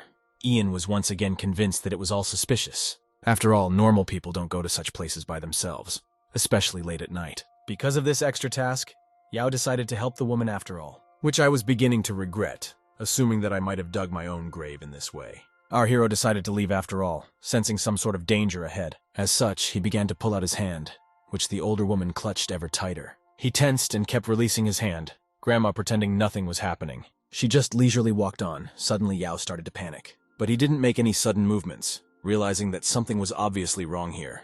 Ian was never able to free his hand, and as a result, he continued to follow her. He noticed that the old woman quickened her step and moved faster. Rushing into the distance, which Yao hadn't expected, he tried to disentangle himself again. But as she held her hand tightly, Jan began to demand that she let him go, asking where she was taking him. At that moment, he heard someone crying. Muffled shouts of people also followed. Yao began to listen. He looked around and realized that the sound was coming from the grove that was ahead. In the purple mist, black silhouettes of people could be seen in the distance. They started to get closer to the trees. Ian was extremely scared. The older woman, on the other hand, ignored all the strange things as usual. After a while, they went even farther. Yao couldn't settle down. Suddenly, a little girl appeared in front of them, standing by a tree. She wiped the tears from her tear-stained eyes and looked in their direction. The elderly woman also saw her and stopped in place. Jan looked at her. At that moment, the girl ran to the old woman, calling her grandmother. The little girl was scared. She hugged her grandmother and sobbed quietly. The woman in turn said that she had finally found her, calling the girl by the name Xiao Yuan. The protagonist breathed a sigh of relief, realizing that everything had worked out and they had found her granddaughter after all. But those black silhouettes that were behind her back, or they were just tree branches. Maybe he was imagining it, and the tension was causing him to hallucinate again. Jan thought it was all a trap, but the old woman was really looking for her granddaughter, which he was genuinely happy about because he could continue the task. Yao recommended that they go down the stone steps to get out of here. The elderly woman looked at him and thanked him for his help, after which she asked if he would go with them to get out of this place too. Jan in turn replied that he had unfinished business here. The old woman's point is that no business is more important than life itself, adding that at this late hour it was quite dangerous here, and urged him to stay away from the monster on the mountain. Yao wondered how Grandma could have known that there was some kind of monster on top of the mountain, But at the same time, he realized that it proved that he was on Yinshan Mountain, and the old building only appeared at night. Jan urged them to be just as careful going down the mountain, adding that he has good reasons to linger in the area. The old lady decided to give him something as a thank you, and handed him an unknown cloth item, golden color. Ian noticed that it was actually a brocade pouch, saying he would have to open it when he got inside and the pouch would help him. Our hero smiled at her and sincerely expressed his gratitude. The old woman turned and headed down the stairs with her granddaughter, having observed that it is extremely difficult for good people to live long lives. Yao continued to climb to the top, which was a rather tedious endeavor. He still made it to the top of the mountain, however, and exhaled with relief. An old building with boarded-up windows stood in front of him. Ian looked around, noticing that there were no other buildings besides this house, above which a red cloud instantly appeared. He knew it was not going to be an easy night. The building was pretty creepy looking, which already spoke for itself. Ian pulled out the brocade pouch the older woman had given him, remembering that it had to be opened before entering the house. He promptly opened it and discovered a certain piece of paper. Suddenly it caught fire in his hands. Yao didn't understand why it happened. Meanwhile, he got a new notification on his phone from the app, the contents of which Ian hurriedly familiarized himself with. The message read as follows: as a result of completing a secret mission and receiving a gift from an old lady, he is given the opportunity to read the burned paper in 10 seconds. Naturally, Ian accepted the offer and pressed the appropriate button. Where the clue was hiding, after the first cat meow, you had to climb under the table, after the second on the column to climb, and after the third meow, it was necessary to hide behind the Buddha statue. And only then would he be able to keep himself alive, Ian realized, to be an aid to the task at hand. But who was that grandmother? And why he got that clue, he had no idea, only realizing that the mission was extremely dangerous. And if Yao hadn't helped the old woman, he'd probably be dead by now. He hoped luck was on his side, and walked up to the old building. After that, he started ripping the tape off the front doors, and slowly opened them, cautiously peering inside, but nothing was visible. Ian swung open the doors and headed inside this mystical house. Suddenly, his left eye once again signaled danger. Still as sick as ever and changing his pupil coloring to gold, Yao noticed that the pain was much worse this time and even knocked him off his feet. He began to set himself up for a long and sleepless night, starting to look around. Ian was shocked to see a huge red coffin standing right in front of him, which was similarly covered in papers. Yao backed away in fear. Not sure why this coffin was here. There was nothing remarkable about the rest of the place. Ian began to walk around him slowly, keeping his eyes on him because he didn't know what to expect next. He noticed that the coffin was made of mahogany, which surprised him. After a few seconds, Yao remembered seeing on a geomancy forum what coffins were like. They were mostly plain black, but also red and bloody. The darker the creature, the heavier the atmosphere. And under pressure, the dead became more violent. The red coffin looked quite mystical. Ian realized that if someone was lying in it and then crawled out, tonight could be a very scary night. But after all, he'd already been through so much and seen so much, he had to be daring. However, the fear wasn't going anywhere. Yao didn't understand why nothing was happening. Since it was already 10 in the evening, he decided to read the notification on the app that said you couldn't abort a mission. He realized he couldn't just jump off, at which point the cat mewed. Ian turned his attention to the coffin, which in turn began to move. He stepped back, afraid to even speculate what might await him next. Suddenly, black smoke came from under the coffin lid. Yao became even more nervous. The only thing he realized for sure was the beginning of a terrifying mission. At this point, the cover moved, thereby creating a slight backlash. Ian realized that there was indeed someone in the coffin, and he was probably going to come out. Our hero immediately threw himself under the table to hide as the clue indicated. In his haste to get under, he wondered if he could survive today. Whether or not the given task would be completed successfully, Yao sat in fear and waited for the second meow. The coffin didn't stop rattling, and more started moving in different directions. At a certain point, it did open by sliding the lid to the side. Black smoke billowed from the coffin, along with a foul odor. Ian began to peer out from under the table to see what was going on. What he saw made his eyes widen and his heart pound nervously. From the coffin, meanwhile, something was being released. Yao noticed the dead man's 2 decrepit hands. There was an old story about a girl who jumped out of a window because of her boyfriend. And exactly 7 days later, she returned to take revenge on him, but in a different form. He knew she was coming for him, so he hid under his bed in anticipation. However, the ghostly girl easily found him there, and a vendetta ensued. Remarkably, she died landing on her back when she jumped out the window, and moved around in the same position, which made it easy to find him under the bed. Jan in turn didn't feel safe, despite the old lady's gift. His violent imagination provided him with pictures of a girl moving the same way upside down. It was getting harder and harder to wait. Yao literally began to panic inside himself, trying his best to pull himself together and continue the mission strictly on cues. After all, if he came out now, he would immediately be discovered by something intimidating. At this time, the coffin lid finally fell off, and the creature hurried out. Ian heard a distinctive sound and became alert, not moving or even thinking of peeking. After a while, a kind of black cloud rushed out of the coffin to the side. After which, Yao saw the dead man's creepy and decrepit legs with sharp claws coming towards the table. He was overcome with fear, repeating to himself that the monster had come out after all. Meanwhile, it began to actively search for Ian, wandering around the room, sniffing for odors. Yao wanted to look out, but he realized that it might be his last act. As he remained under the table, he also noticed the strange movement of the creature. It didn't walk like all humans, taking one step at a time, but jumped from place to place, which was quite unusual. Ian listened closely to his jumping, which in turn were moving away from him. He realized that the monster was now in the distance. But considering the not large area of this building, it was still relatively close. Yao took a breath and exhaled in relief. The dead man was still looking for him. Suddenly, he stopped in front of the table, trying to smell the human odor. After standing for a few seconds, it began to move closer to the table again, which was also noticed by the main character, who lurked under the table. Only the pounding of his heartbeat could be heard. Ian didn't understand what had brought him back to the table. Perhaps he had smelled it after all. Yao began to panic again, assuming the dead man would discover him now. As the ghostly monster continued to search for him, Ian noticed something. Hearing a distinctive sound, he realized he was orienting himself by scent. And because he's a living person and the zombie is dead, he has a special way of sensing people. Therefore, it was necessary to try to calm down as quickly as possible. After all, when Yao gets nervous and starts exhaling warm air more often, the dead man has a better chance of smelling him. Ian thought that if he didn't breathe, the monster would stop sensing him and leave. He immediately covered his mouth with his hands, trying to minimize his breathing rate. The zombie continued to stand near the table our hero was hiding under, and inhaling the human scents, Ian in turn could no longer hold his breath. Noticing that the ghost wasn't going to move away from the table, the dead man slowly tipped his head back and took another breath, after which he laughed quite loudly, to which Yao was extremely surprised. He was wary, a piercing chill running down his back. Ian didn't understand why he was laughing, and more importantly how a zombie could show any emotion at all. Yao noticed that the shadow that was visible through the tablecloth on the table began to approach. Accordingly, he realized that the dead man was bending over. Ian thought he had fallen into a trap.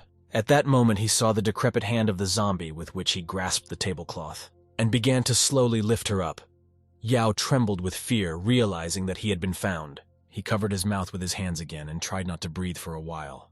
It was too late, though. A second later, the ghost leaned over to him and smilingly looked Ian in the eyes. Yao didn't know what to do or where to go. His heart pounded in fear. The dead man continued to stare at him with his frightening red eyes, after which he instantly reached out his hand to grab it. Ian began to scream loudly because he realized he was in a hopeless situation. Suddenly, he heard a second cat meow, which he was genuinely glad about. He in turn glanced at the not-so-satisfied dead man, who seemed to be seized with terror, and unintelligible sounds were heard. Inside the coffin, an unknown sign lit up bright red, after which, red chains scattered all over the place while creating a distinctive sound. One of the chains jabbed into the coffin lid. Ian heard an incomprehensible thud. The other chain, however, entered the dead man's body and instantly pulled him with it. As a result, the ghost flew off the table, literally soaring overhead. The chains began to immediately pull everything inside the coffin. Yao didn't risk sticking out. The ghost, meanwhile, was dragged into the coffin, covering it with a lid. Then there was complete silence in the building. Ian decided not to come out from under the table for a while. He tried to calm himself down, thinking that the first test of this mission was complete. After making sure the zombie was finally gone, and hearing the lid slam shut, Yao began to assume it was because of the cat's meow. The danger had passed him by. He remembered to change position after the second screech, as the clue said. Ian slowly lifted the tablecloth and began to look around. Then, finding no one, he began to quickly get out from under the table. However, at that moment, his face was grabbed by the dead man's hideous hands, which he used to hold him down without letting him move. Ian realized that now he could not escape, and most likely it was an imminent end. The ghost only laughed in response and began to squeeze his head. Our hero could not resist the power of the monster in any way, and silently waited for the inevitable. The next second, the dead man ripped his head off and tossed it aside. Yao had imagined this development, but he hoped for a different outcome. Naively assuming that a zombie wouldn't be quietly waiting for him outside, he was confused, not knowing if he could go out now or if he should wait. At this time, the coffin began to smoke black smoke indoors again. Making a rather unpleasant noise, the lid shuddered again. Yao realized that the second test of the mission had begun, so to speak. The sound came from the coffin. Ian sat there not knowing what he was waiting for. At that second, an unknown voice ordered him to move faster. Yao's facial veins swelled up again, and his left eye, which was already glowing yellow, was sore. He climbed out from under the table with lightning speed and headed toward the column. He just as instantly and with unprecedented ease climbed on top of her. He was surprised. He didn't even realize he was already on top. Realizing that an ordinary person could not do such a thing, Ian thought for a moment. At this time, the smoke-filled coffin opened its lid again. And out in the wild again was the creepy dead man who started looking for Yao. The protagonist noticed that after the zombie's meow, it went back into the coffin. As such, all he has to do is wait for the cat to squeal.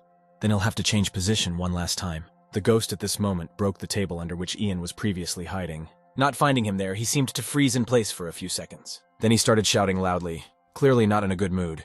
Yao, who was hanging from the ceiling with his arms and legs wrapped around the column, noticed that. Unable to find prey, the ghost literally went wild for a moment, then calmed down. He began to sniff around to orient himself to which direction Ian was facing.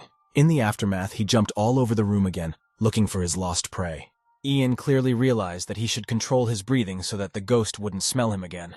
After a couple seconds, the monster headed in his direction and stopped right under Yao. He stretched out his arms, looking around, and kept inhaling the smells. But he wasn't going anywhere, as if he smelled the scent of a frightened Ian. The one in turn held his breath and watched what was happening. The zombie began to twist sharply from side to side. Ian realized he couldn't find it, and tries to catch his scent while making distinctive sounds with his nose. Yao was already tired of holding onto the pillar, but he had no other choice. Meanwhile, he hadn't noticed his phone start to pop out of his pocket. As a result of his fidgeting, the phone was very close to falling out.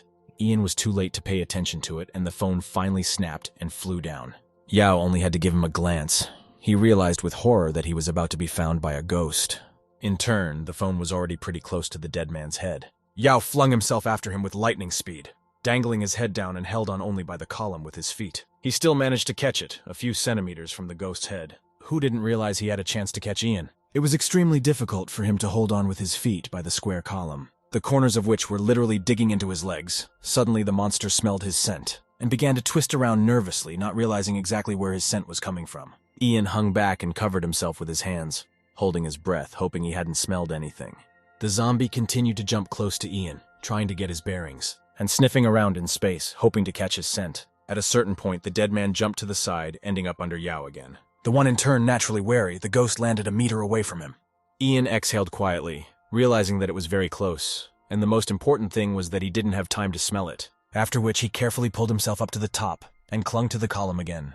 Our hero began to further watch the monster jumping from corner to corner. The dead man was literally winding circles around the house, not realizing where Yao was. At some point, he was on the opposite side of the building. Ian realized he was unlikely to return. A couple seconds later, the cat mewed a third time, Yao wary. He began to remember where he needed to hide from the monster. Meanwhile, the coffin began to move, and soon Ian could see the whole procedure. At the bottom of the coffin, a bright red incomprehensible sign shone, and suddenly, purple chains flew out.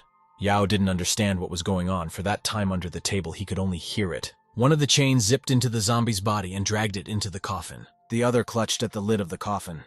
Everything was happening very fast. A few moments later, the lid slammed shut with the monster inside. Ian realized that last time it probably looked about the same. After waiting for a few seconds just in case, Yao still jumped off the pillar. He remembered that he needed to hide behind the Buddha statue. As he approached it, Ian noticed that its head was broken off, assuming someone did it on purpose, but didn't understand why. Yao wondered how long the zombie would be in the coffin, and if he would see it behind the statue. He hurried behind her and discovered something else rather strange. It was a painted sign of some kind, the meaning of which our hero did not know. However, he had seen it before. Ian tried to remember where he had met it. It was a circle with a band running down from the center. What was remarkable was the color was red. The sign looked like a scope or something. Suddenly, Yao still remembered how he became familiar with the symbol. The maniac from the first mission, who was eventually arrested by the police, had the exact same sign carved into his neck. Ian thought it couldn't be a coincidence, and was definitely connected somehow. And in the case of assignments, he'll definitely know what that means. Suddenly, Yao heard an incomprehensible muffled sound. He thought it was a zombie coming out again. After a moment, however, I realized that the sound was actually coming from the front door. Ian stepped behind the statue and stared at the door, realizing that something not so good was about to happen.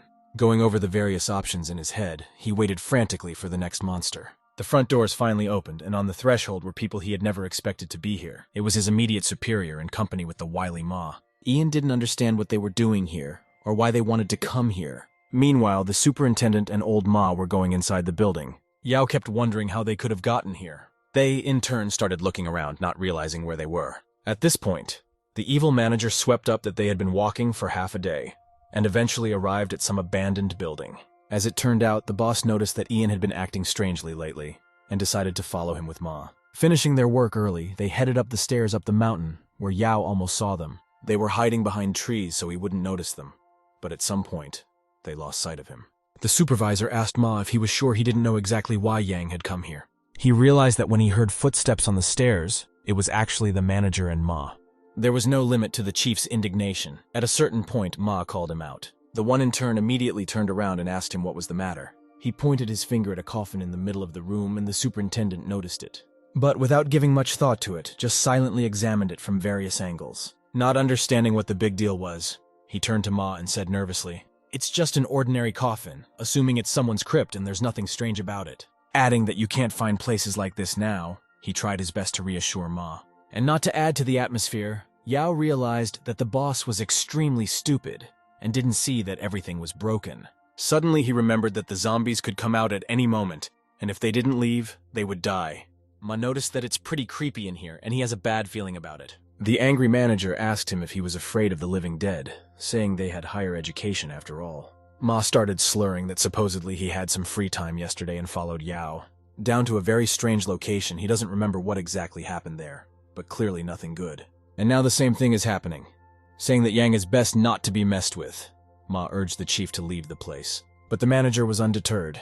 He replied that Ma was talking nonsense, and they had nowhere else to stay at this late hour. Adding that if they were to go down the mountain at night, they would definitely get lost. At that moment, smoke came from under the lid of the coffin. The superintendent literally insisted on waiting until morning at this house to go home the next day. Meanwhile, the lid was being pulled back and the decrepit arms of a zombie were visible.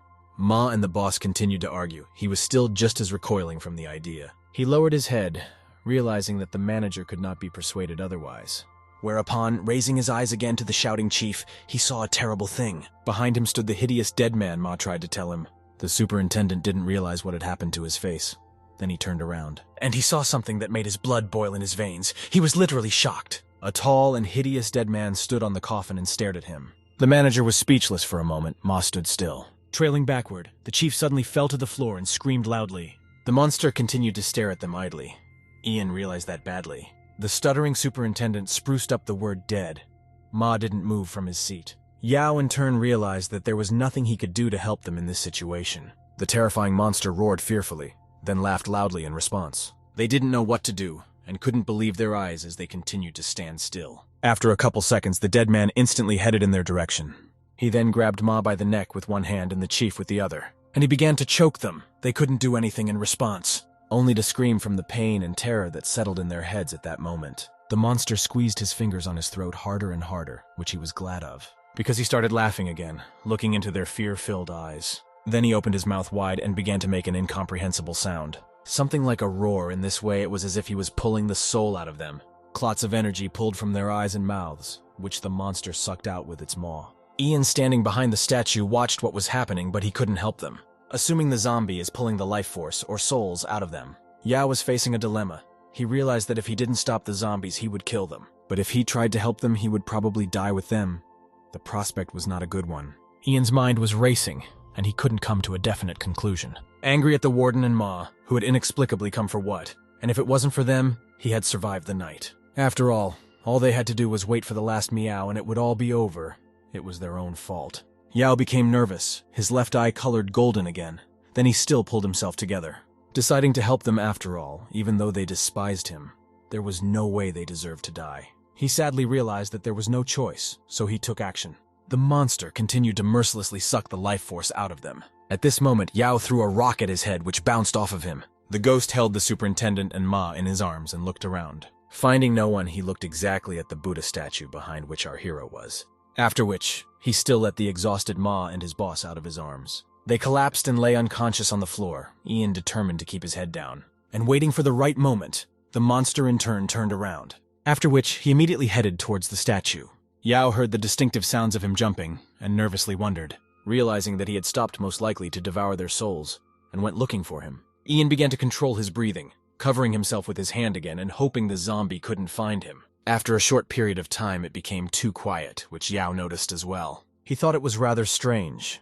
He wanted to look out from behind the statue to see what was going on. However, at this time, something started dripping on his head. He reached out with his hand and felt some kind of slime on his palm. Ian didn't realize what it could be.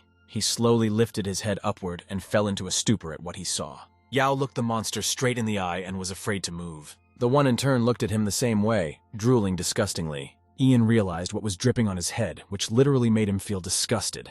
Meanwhile, the monster tried to reach him with his decrepit hand, but the protagonist miraculously managed to dodge and run away.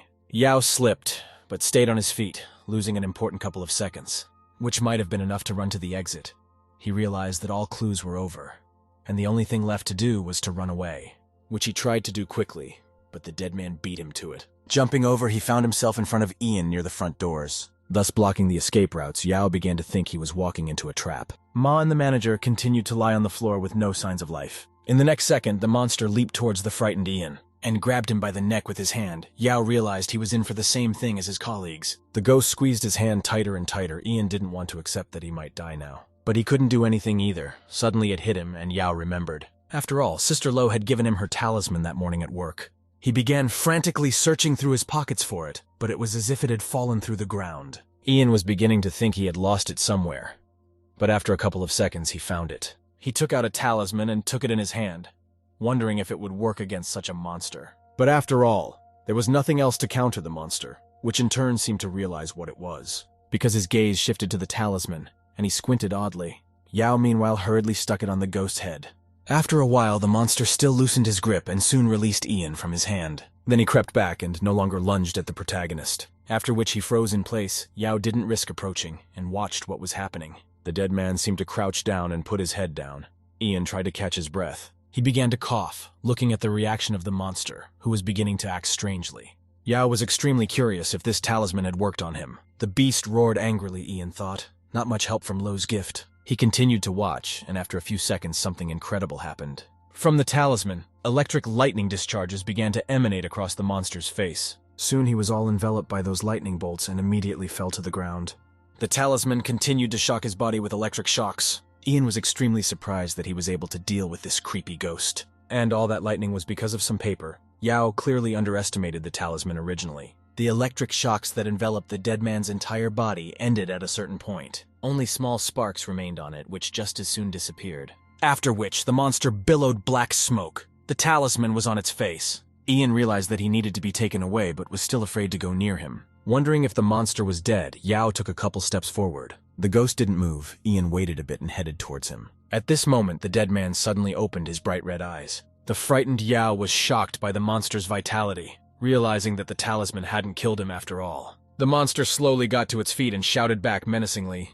Ian didn't have time to escape, as the dead man had already grabbed him by the throat and lifted him off the ground. Still beginning to squeeze her fingers around his neck, Yao realized that he wouldn't be able to escape this time. The ghost opened its maw and immediately proceeded to pull his soul out of him. Jan's life energy was being sucked out of his mouth, and he couldn't resist it. The monster continued to gradually and inevitably kill the protagonist. Yao tried in vain to grasp the zombie's arm with his last strength, but it was useless. Ian began to weaken irreversibly, his eyes beginning to roll back behind his eyelids. His thoughts were jumbled and his mind clouded. He resigned himself to the fact that he was going to die now. Seconds later, the dead man held Ian's breathless body in his hand.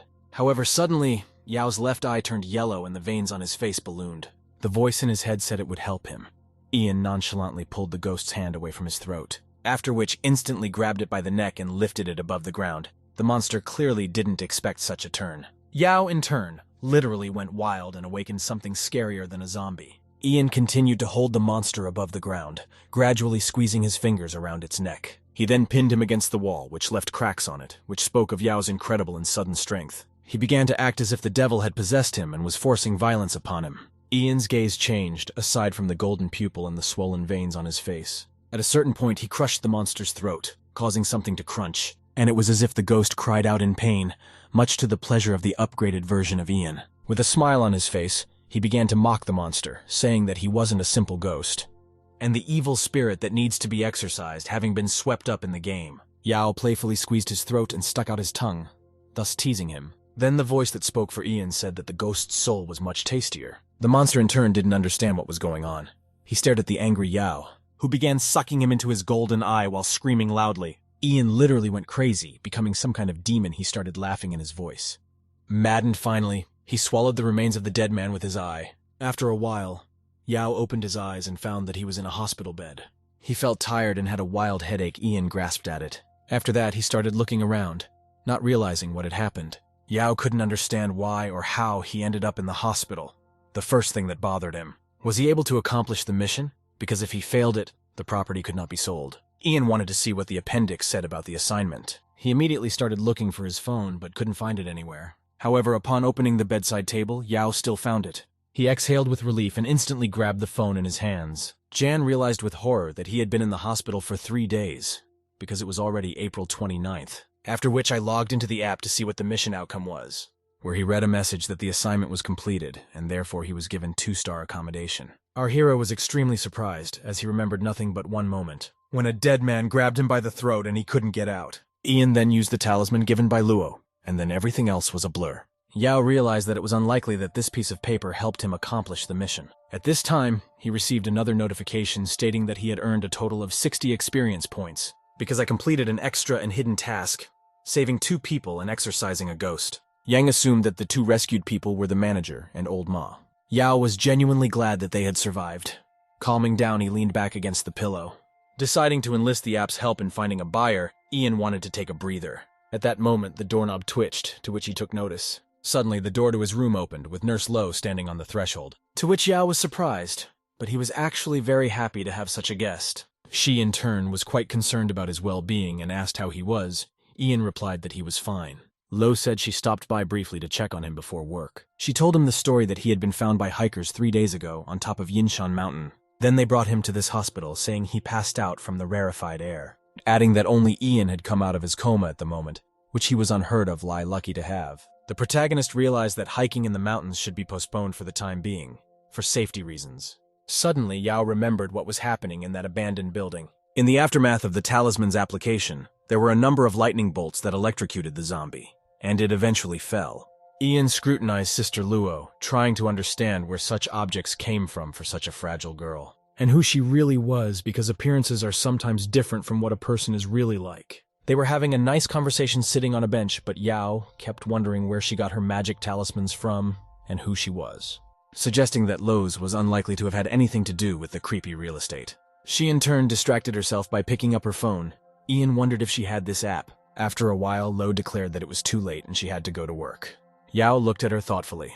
Luo slowly lifted herself off the bench. She said she had begged him for a few days off at work, urging him not to worry about it. There was nothing left for Ian to do but thank Sis Lo, which he did. He realized it didn't matter if that talisman was an accident or not, because she had helped him. Besides, Yao had only survived because of her, and was definitely on his side. Lo headed to work, and Ian went to his room where he began to warm up. Yao was feeling much better, and wanted to try to check out after lunch. Suddenly, he was called by a man's voice which frightened our hero, who did not hear someone enter. Turning around, he saw a doctor in a white coat, and he calmed down. After a few seconds, he recognized him as the hospital manager. He said he was worried because Yao had been visiting his mother every 2 days, and suddenly he disappeared. But it turned out he was in the hospital himself. Ian immediately inquired about his mom's condition. The supervisor replied that she had recently been moved from the ICU to a regular room, adding that it's best not to disturb her yet, as she still needs a lot of rest. A saddened Yao looked out the window of the room where his mother was lying. Ian thanked him for the care he had given his mother. The manager replied that it was their job. After a certain amount of time, Yao still checked out of the hospital and headed home. The first thing he wanted to do was take a bath, so to speak, to wash away the negativity and relax. Thinking that by and large not a bad ending, Old Ma recovers. His boss is also feeling better, and the platform is looking for a buyer for him. Jan climbed into the water-filled bathtub. Tilting his head back, he closed his eyes and tried to relax, realizing that he just needs it now, as there has been a lot of stress lately. It was peaceful, with water dripping slowly and casually from the faucet, contributing to his relaxation. At this moment, the lamp hanging from the ceiling seemed to start changing color to red. An incomprehensible sound appeared. A purple cloud was approaching the protagonist, who in turn was literally napping in the bathroom, letting go of all his thoughts, not thinking about anything, and not noticing how long hair began to appear in the water. A minute later, there were a huge number of them floating on the surface. Suddenly, Ian felt something in the water and reluctantly opened his eyes. What he saw took Yao's breath away. He didn't expect to find a dead man in his bathroom, the head of which smiled back at him. Creepy eyes were pupilless. Ian screamed, and kicking tried to get out of the tub momentarily. He didn't succeed, however, because his hands started dragging him by his head under the water. Yao could not resist and dived sharply, finding himself suddenly in deep water. The monster dragged him down to the bottom, which in turn could not be seen. he noticed that there were a lot more dead people dressed in white. They all immediately headed toward him to drag him along. Ian felt he couldn't hold his breath anymore, but he couldn't get out either. He started screaming underwater. After a couple of seconds, Yao did surface out of the water, finding himself in his tub once again, assuming he fell asleep in the water and it was just a nightmare. After which, Ian looked at his hands, which had abrasions in the form of fingerprints. He hesitated, realizing that this wasn't really a dream, but perhaps some sort of warning. But why and from what, he was left to wonder, sensing danger. Ian hurriedly climbed out of the tub in just a towel and headed for the locker, where his cell phone lay, which he picked up and nervously clicked. A few seconds later, he logged into the creepy real estate app, where a new message awaited him of a payment of 30,000 hell coins. Ian was horrified to read that he had only 4 days to live. Meanwhile, it was late evening. Yao was thinking how he could find a buyer as quickly as possible, and just a little while ago he thought he was out of trouble. However, he received a new notice stating that a buyer could not be found and for specific apartments. With only the auction available, Ian realized that it had become more problematic to make a deal, unlike the previous time. Yao remembered that in the message about the completed mission, it indicated that it was a special dwelling. He started trying to put the property up for auction but couldn't find a link to it. After figuring out the app a bit, Ian still managed to find it. Auction was next to his status and various characteristics. He shouted enthusiastically into the void about finally finding that link. When he clicked on it, the function was denied because his agent level was too low. Ian, in turn, was extremely disturbed by this turn of events. He sadly realized that he could not sell the ill-fated building, and the fact that he almost died on the mission and ended up in the hospital, it was all for nothing. The difficulty was also that he had been in the hospital for 3 days, and there were only 4 days left to complete the task. Ian tried to calm down and pull himself together. He started looking for an easier mission. Moments later, Yao found a 2-star dollhouse that hadn't been sold yet. He realized that this could be a dangerous and extremely difficult assignment, and literally started imagining a creepy clown dancing in the dark, which was disgusting looking and bone-crunching. His scary face surfaced in Yao's mind as if from a horror movie. Ian stopped fantasizing, realizing that things might be different there. He had always been intimidated by these puppets, and he began to look further afield for a more suitable assignment. Yao flipped through a few orders, but they were all complicated, 3 or even 4-star orders. He honestly didn't understand why. There were no other 2-star properties. Trying to calm down, Ian tuned himself out for a while, after which, he hurriedly accepted the mission to the dollhouse, realizing that he had very little time left. Yao started reading the gist of the assignment, which was to arrive at the house by midnight located on Kifulao Street. He remembered that this dollhouse was in the old town, and he had been there a couple times when he was a kid. Ian started looking for information on the internet to get a rough idea of what might be waiting for him there. He found several disappointing articles about the neighborhood, to the point of residents moving out of Old Town, so I realized that it's not a good place to be, and nothing good is likely to happen there. At 9 o'clock at night, everyone is usually home by now, and curfew starts at 10, and it's pretty dangerous at night in that neighborhood. Ian sadly realized that this time he would have to go there, without any mystical devices. Yao began to think about how he could prepare for the task in the shortest possible time, as he could not rely on luck forever. After all, he was helped by Lo's talisman last time, and the complexity of the mission indicates a threat to his life, and to go on a mission like this empty-handed, it's just certain death. Ian got nervous again, as the app was sending people on deadly missions while not helping in any way.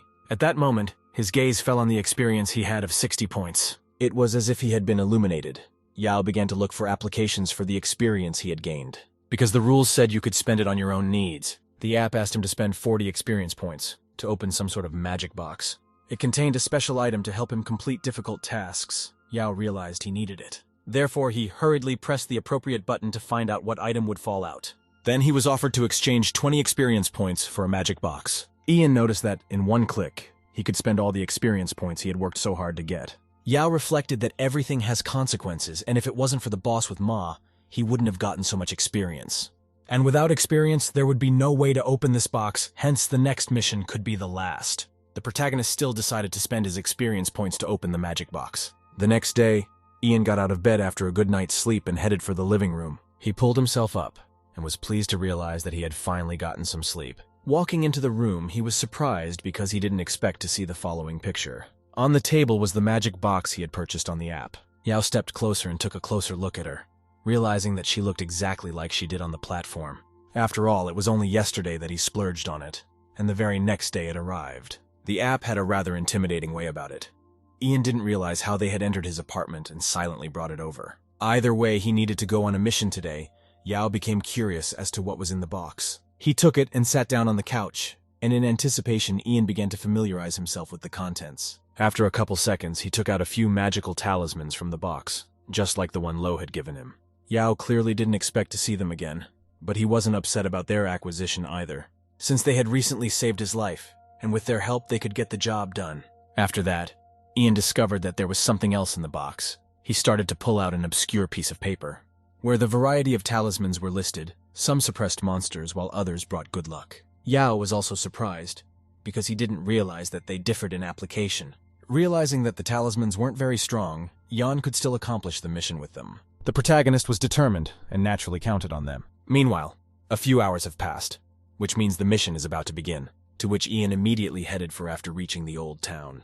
Yao found that it was already late evening, and it wouldn't be long before the adventure was over. Ian was nervous but confident that he would accomplish this mission by coming to the specified location. Yao started looking around and paying attention to the people. He stood in front of a large archway with a sign that said it was Sifulao Street. Passers-by were coming to meet him, a look of concern on their faces. Ian noticed that there were quite few people on the street and there was nothing on the stalls. Most of the stores were closed, with a sign saying they were for rent. Taking out his phone, Yao wanted to see what time it was to get his bearings. It was 29 p.m. on the clock. He realized that soon all the people would be going home, and he had yet to find this dollhouse, which is where Ian was headed. After a while, he was standing in front of a sign that read, Dollhouse. Realizing he'd come to the right place, he took a close look at the building from the outside, which in turn was a pretty mediocre build. Looking at this place, Ian had no idea that there were mystical monsters lurking there. However, the assignment said otherwise. He began to approach the front door. Yao noticed that the door was actually closed by someone on the inside. The doorknobs on the back side were rewound with thick chains. Ian began to assume that there was someone inside, who then most likely went out the back door. He decided to watch through the glass door to see what was going on inside. But Yao couldn't see anything because it was too dark in the room. There was an unknown girl on the steps, but he could not see her. Trying to look closer, John leaned against the door, but still couldn't see anything. At that moment, he was called by the voice of an unknown man, which frightened our hero. Yao turned around abruptly and saw an elderly man with glasses, who in turn looked at him.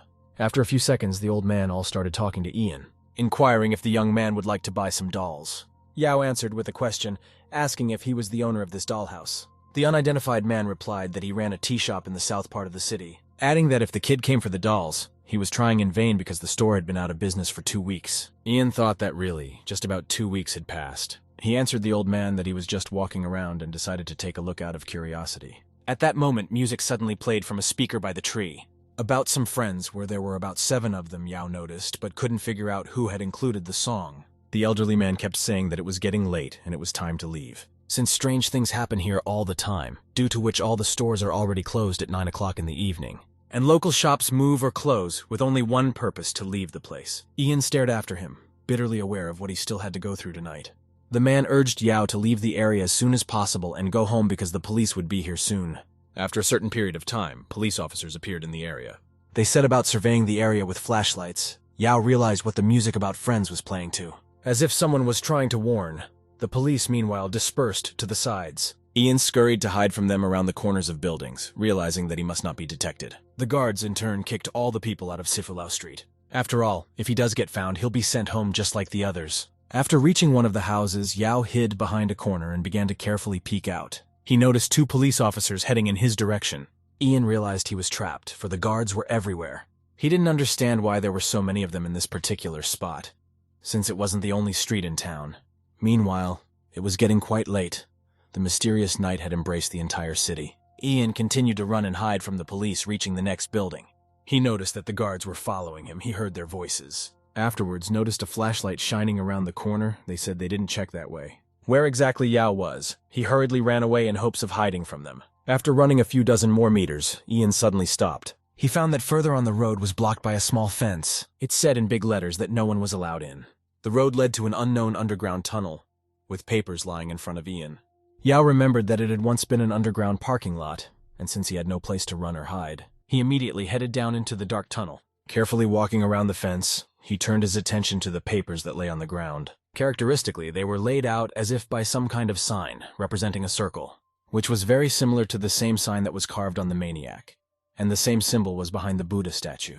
At that moment, Ian remembered an article that mentioned an underground parking lot, and that there were strange sounds coming from it. He clearly realized that there could be monsters in the tunnel, and he shouldn't linger there for too long.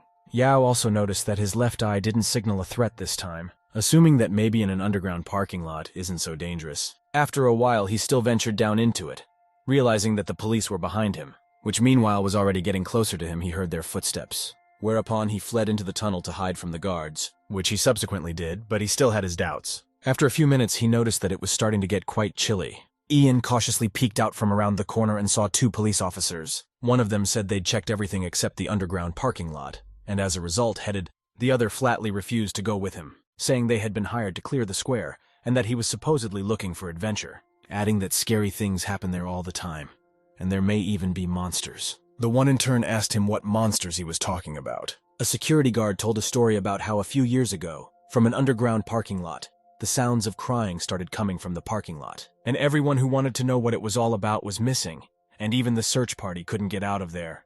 And if the special forces could not return from the tunnel, then they have nothing to do there. And most importantly, most likely there is something monstrous there. After that, the management found a certain monk who was able to stop these atrocities for a while. The policeman became very frightened by the story, and he pulled him behind him, saying that he would not stay here for a minute. Eventually they left. Ian looked out to make sure of it definitively. He wanted to wait it out for a while longer to reassure himself. At that moment, strange sounds started coming from the underground parking lot. Ian staggered on the spot, then turned sharply to find out what that sound was. It continued, but nothing could be seen in the distance but utter darkness. Yao began to listen carefully and took a couple steps forward. Our hero saw a girl crying ahead, but he realized that most likely he was being lured inside in this way. All the more reason for the wind walking through the tunnel to make such sounds. But after completing the previous missions, Ian is obligated to be on guard, which he was well aware of. He in turn began to slowly make his way forward. A sort of human silhouette became visible in the distance. Yao looked closely. As he got even closer, he saw a huge dead man dressed in white, which startled him quite a bit, and he literally froze in place. Ian couldn't take his gaze away from the unknown monster as he continued to stand still. At this moment, his eye turned golden in color, veins ballooned on his face, and a voice inside him urged him to run away immediately. For a while, Yao stood there and looked at what was happening, the monster as if it didn't notice him. The voice inside screamed again, demanding to run away from the monster instantly. This time, Ian perked up and started running, heading towards the tunnel's exit. The dead man rushed after him. Yao could hear him coming toward him. He tried to speed up, realizing that if he caught up to him, that would be the end of it. Literally where Ian's foot had just been. A second later, a monster was already treading. He tried to grab Yao but failed to do so, causing him to nervously swipe his long claws across the ground. Ian, meanwhile, ran out over the fence, turning back fearfully. He stopped to catch his breath and stared into the darkness of the underground parking lot. But the restless feeling was still present. He continued to look out for the ghost. Yao realized that if he delayed another second, he would be swallowed up by something terrible. He, in turn, hastened to leave this mystical place. Ian wandered between the buildings for a long time, realizing that he was finally lost. Before hiding, he should have thought about the way back, for he didn't know where the dollhouse was. At this point, children's eerie voices began singing about playing hide and seek, asking to hide in the east and in the west. Ian became oriented by their voices, assuming it was the children playing that way. He approached the corner of the house, the sound getting closer in turn. Yao realized he was moving in the right direction. Peeking out beyond which he found 3 boys, Ian was surprised. After all, at this late hour, there were children walking around here without their parents. Especially with the police here. Yao didn't understand how they managed to hide from them if he could barely escape. The children were actively discussing something, waving their hands, and didn't notice John, who found it a rather creepy moment, as it might not have actually been children. The cracked face of the doll lying on the floor looked quite familiar. Even the size and color of the hair matched. The doll looked a lot like one of the boys who played hide and seek with him. It seemed as if he had turned into a doll. Young Yao scrutinized the doll carefully. He assumed that the boys might have just been playing a joke on him. Either way, at least one more of the guys had to be found. Then he would definitely get answers to all his questions. Young Yao threw the doll on the floor and walked forward with a confident gait. The sound of his footsteps echoed throughout the complex. Around one of the corners, the young man saw a boy lying on the floor. He immediately thought that it could also be a doll. The place was filling with dread. After all, just a minute ago, all 3 of them had been talking to him, and now the second one was lying there, turned into a doll. The young man ran closer and looked closely at the doll. It was posed as if the boy had run and laid down to rest. As in the first case, the doll looked very much like a boy. The arms and legs are articulated, but the clothes and face are exactly the same. Young Yao couldn't believe his eyes. Still, the worst fears were confirmed, and the second boy would not be able to give an answer either. The young man thought for a moment. They weren't really going to hide. The boys wanted him to find them, and they were leading him on their way. Leaving the doll in place, Yang Yao walked on. He noticed that it was already midnight and the strange things were only now starting to happen. The young man walked on hurriedly, looking around carefully. That third boy could be anywhere. Suddenly, he caught a faint movement in front of him. He was absolutely sure that it was the boy. Without hiding his presence, Yang Yao ran after him and turned the corner. The sound of his footsteps could be heard from afar. The young man managed to run to the corner just as the boy fled, and that was suspicious for his age. In a few seconds, the kid managed to scramble across the rooftops to the second floor and climb through the window. Yang Yao could only see his back. There was no more doubt. It's the third boy in the group, and he's alive. He would be the one to answer all the questions. Quickly figuring that the kid was hiding on the second floor of the store, Yang Yao rushed there with all his might. He must find the boy as soon as possible. Running up to the doors of the store, the young man was very surprised. This place looked very strange. Nevertheless, it looked like the solution was here. It turned out the door led to a dollhouse. The window to the second floor was directly above the young man. The house was shrouded in a reddish haze. Yang Yao rejoiced. He had managed to find the back door of the dollhouse. No matter how, he just had to find the clue. Unfortunately, that door was also locked. There was only one way in, through a window on the second floor. Now Yang Yao had no doubt that he had been on the right path all along. Those three boys had led him here on purpose. The young man stepped back farther to accelerate and jump onto the roof. He stopped and adjusted himself. Yang Yao crouched down on one knee like a runner before the start. The young man frowned as he looked up and forward. He would definitely be able to do this. In fact, the height was not very high. Yang Yao figured he could push off the tree on the left and jump onto the balcony. His calculation was correct. The young man ran forward with lightning speed.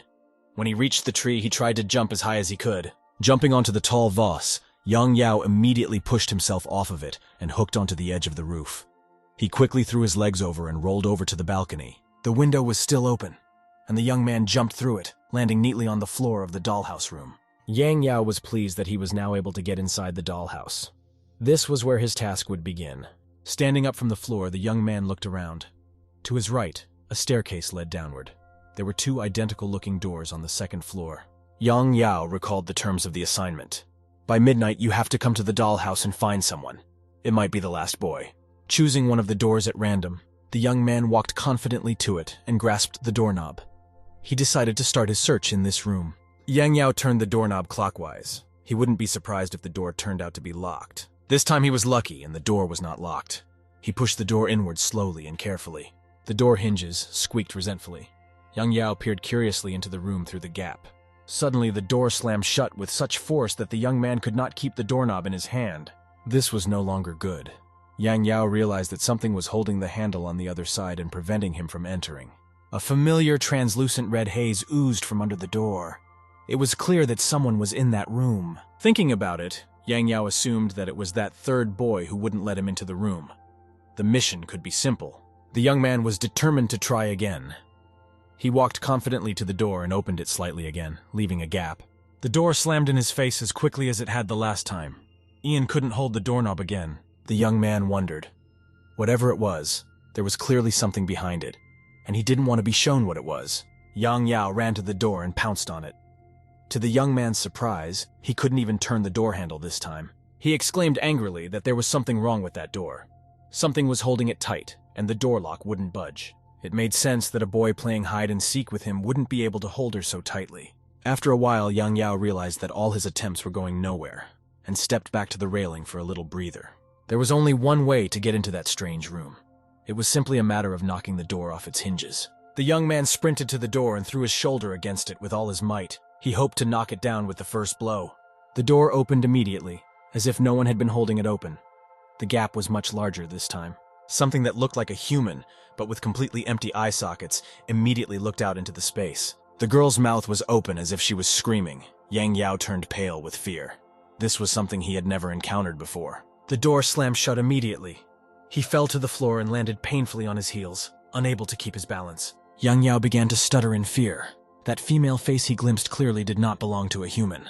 Now the young man began to question whether to enter the room where another monster lurked behind the door. On the other hand, if the boy is hiding in that room, he has no other choice. We have to fight our way out. Sighing dejectedly, Yang Yao started to get up from the floor.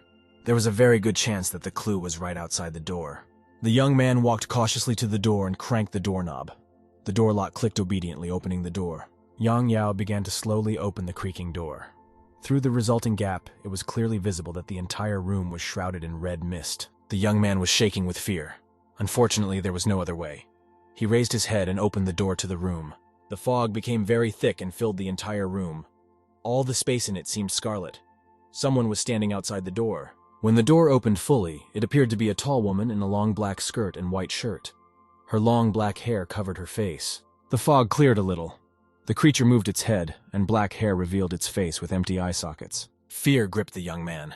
He could not bring himself to move. He saw that there was a strange woman behind the door. Right behind the woman was a rather tall, oblong box. It could well have served as a sarcophagus for the woman. Yang Yao was finally able to move from his seat. He tried to smile in a friendly manner and said hello to the strange creature. The woman bowed her head as she heard the sound, and her face was once again safely hidden behind thick, pitch-black hair. The creature took a few steps forward, making strange noises. The young man could now see the outline of its arms. Yang Yao realized with horror that the creature was approaching him. Moreover, the woman was making a strange mechanical sound. The young man groped his left eye. It didn't signal danger. That meant it was okay to go in and look around inside. The woman stopped at the threshold, just short of the door. It was possible to squeeze between her and the door riser. The young man came almost right up to the creature and looked at the woman apprehensively. She was now standing like a statue, giving no sign of life. Pale with fear, the young man insinuated himself that everything was fine. The woman stood at the door, unresponsive to his presence. Getting cocky, Yang Yao grabbed the woman's arm just below the shoulder.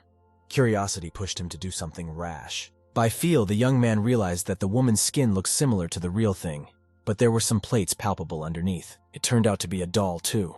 Even its wiggles and movements are powered by a complex mechanism inside its body. Yang Yao squeamishly jerked his hand away. He felt uncomfortable. It was time to look around and find what he needed. At the same moment, the young man realized that this room was too small and there was nowhere to hide. The only unexplored place was a huge chest. It was now locked with a hooked hinge. There was no lock. Yang Yao immediately ran over to a chest half his height and curiously sat down beside it, leaning on his knee. He pulled back the hinge and began to open the lid of the chest. The lid creaked and a thick smoke billowed from under it. Yang Yao recoiled back and clamped his nose with his palm. There was a very strong smell of blood coming from the chest, and it was impossible to breathe. It was still necessary to continue what he had started. The young man overpowered himself and opened the creaking lid of the chest again. When Yang Yao looked inside, he turned pale in horror. He had never imagined that he would see such a thing inside. The entire chest was filled to the top with doll heads. They all had black hair of about the same length. The young man screamed in horror that something strange was happening here. He could not understand why there were so many heads. Yang Yao squeamishly picked up one of the doll heads at the top. He should have examined it more closely. It looked similar to the first doll. The exact same empty eye sockets and a mechanical jaw that moved up and down. It was all very creepy. The only good thing was that all those heads were just puppet heads, not real ones. After carefully examining the chest, the young man realized that the boy could not hide here. He had to look elsewhere. Suddenly, Yang Yao caught himself thinking that there was some viscous substance on his hand. He turned pale, unable to believe the hunch. The young man slowly turned his palm toward him. In the same second, he wailed in terror. This room clearly wanted him dead. There were traces of fresh dried blood on his palm, and he knew exactly where it had come from. Yang Yao immediately got to his feet and recoiled from the chest. He couldn't understand where the blood on the doll heads came from. A horrible hunch crept into his mind. That strong odor of blood came from the doll heads. Yang Yao thought that a real puppeteer would hardly use the skin of real people to create toys. The lid of the chest slammed shut, and the young man began to back away slowly toward the door. He hoped such people didn't exist. Yang Yao stepped another step back. He didn't intend to be in this room for another minute. Suddenly, the young man felt that he had stepped his heel on the toes of the female doll who stood at the door. This made Yang Yao even more frightened. He clearly remembered that she was standing with her back to the room when he entered it. Pale with fear, the young man slowly turned to the woman, guessing in advance what he was about to see. An elderly woman stood right next to him. She bowed her head slightly with empty eye sockets. There was nothing inside them. Absolute emptiness filled her whole head, and that made it even scarier. Yang Yao quickly turned around to face the woman. He couldn't figure out how this could have happened at all. Scared out of his wits, the young man was ready to swear that this large mechanical puppet was facing the door. It was completely unclear how and why the older woman had turned to face him. Yang Yao began to realize something. Apparently, this creature was no ordinary mechanical puppet. After all, it was the woman who held the doorknob when he tried to enter. That means someone's controlling the doll. and the fact that the older woman was now coming at him was clearly not in the young man's favor. He didn't like it very much. The mechanical doll seemed to read his thoughts. Her hands twitched. The woman continued her slow advance. As she advanced, she raised her arms upward to shoulder level. The hinges creaked threateningly. The old woman's mouth opened, and a metallic sound came out. The young man was seized by an animal fear. He didn't want to deal with this strange doll. Yang Yao only wanted to get out of this room as quickly as possible. The moment the woman held out her arms to him, the young man rushed past her as fast as he could. Once outside the unfortunate door, Yang Yao immediately slammed it shut. He was not happy about entering the room. The young man realized that it would be very difficult to complete the task in this dollhouse. It was better to close the door. From fatigue and stress, Yang Yao could no longer stand on his feet and walk to the next door, leaning on the wall with his hand. He sighed heavily and grabbed the next doorknob with his hand. There were other rooms to explore. The young man was uneasy. He assumed that something very creepy might be behind that door too. Firmly gripping the door handle with his hand, Yang Yao tried to turn it clockwise. The lock clicked and the entrance was free. The young man eyed the door suspiciously. The lock opened without a problem, but there was no telling what awaited him inside. Yang Yao slowly pushed the doorknob. The door creaked open. Through the resulting gap, it could be seen that the room was shrouded in a reddish haze. The young man opened the door a little more. The whole room was in a thick reddish fog, but nothing suspicious could be seen. He stepped another step into the room. The fog had cleared completely, and the room looked perfectly normal. In the left corner of the room was a crudely made bed. There was a small barred window opposite the door. Apparently this room once served one of the dollhouse's occupants as a bedroom. Before he could go to the window, some strange sounds came from under the sheet. They sounded as if they were coming from inside. A transparent reddish haze appeared under the bed. The sounds came closer and closer to the boy. Now Yang Yao had guessed it. Those strange mechanical sounds were actually coming from under the bed. There was something underneath it. The young man wanted to believe that this was the boy he was looking for. In that case, his mission might be over. Yang Yao walked closer to the bed. Leaning one hand on the floor and the other hand on the bed, the young man knelt down. Slowly and cautiously, the young man looked under the bed. There was no reddish haze, only a dark abyss. And right in the center of the frightening darkness, two red lights blazed brightly. They were shaped like someone's eyes. Some strange creature with black hair began to crawl out from under the bed. The doll's eyes were spinning in different directions, and it was foaming at the mouth. As soon as he saw this strange creature, the young man immediately got up from the floor and started to back away from the wall. The creature frightened him very much. Once against the wall, Yang Yao screamed in fear. This doll was more creepy than the woman from the first room. The only thing unclear was whether this creature was a person or a more detailed puppet. The thought was very frightening to the young man. Even though there were no various body parts in this room, this creature made the young man shiver in fear. Mechanical sounds continued to come from under the bed. Yang Yao tensely observed the space beneath it. As it turned out, he hadn't been watching in vain. The monster's arm emerged from under the bed. It looked like it was trying to get out. A strange creature crawled out from under the bed. Its right and left arms were twisted.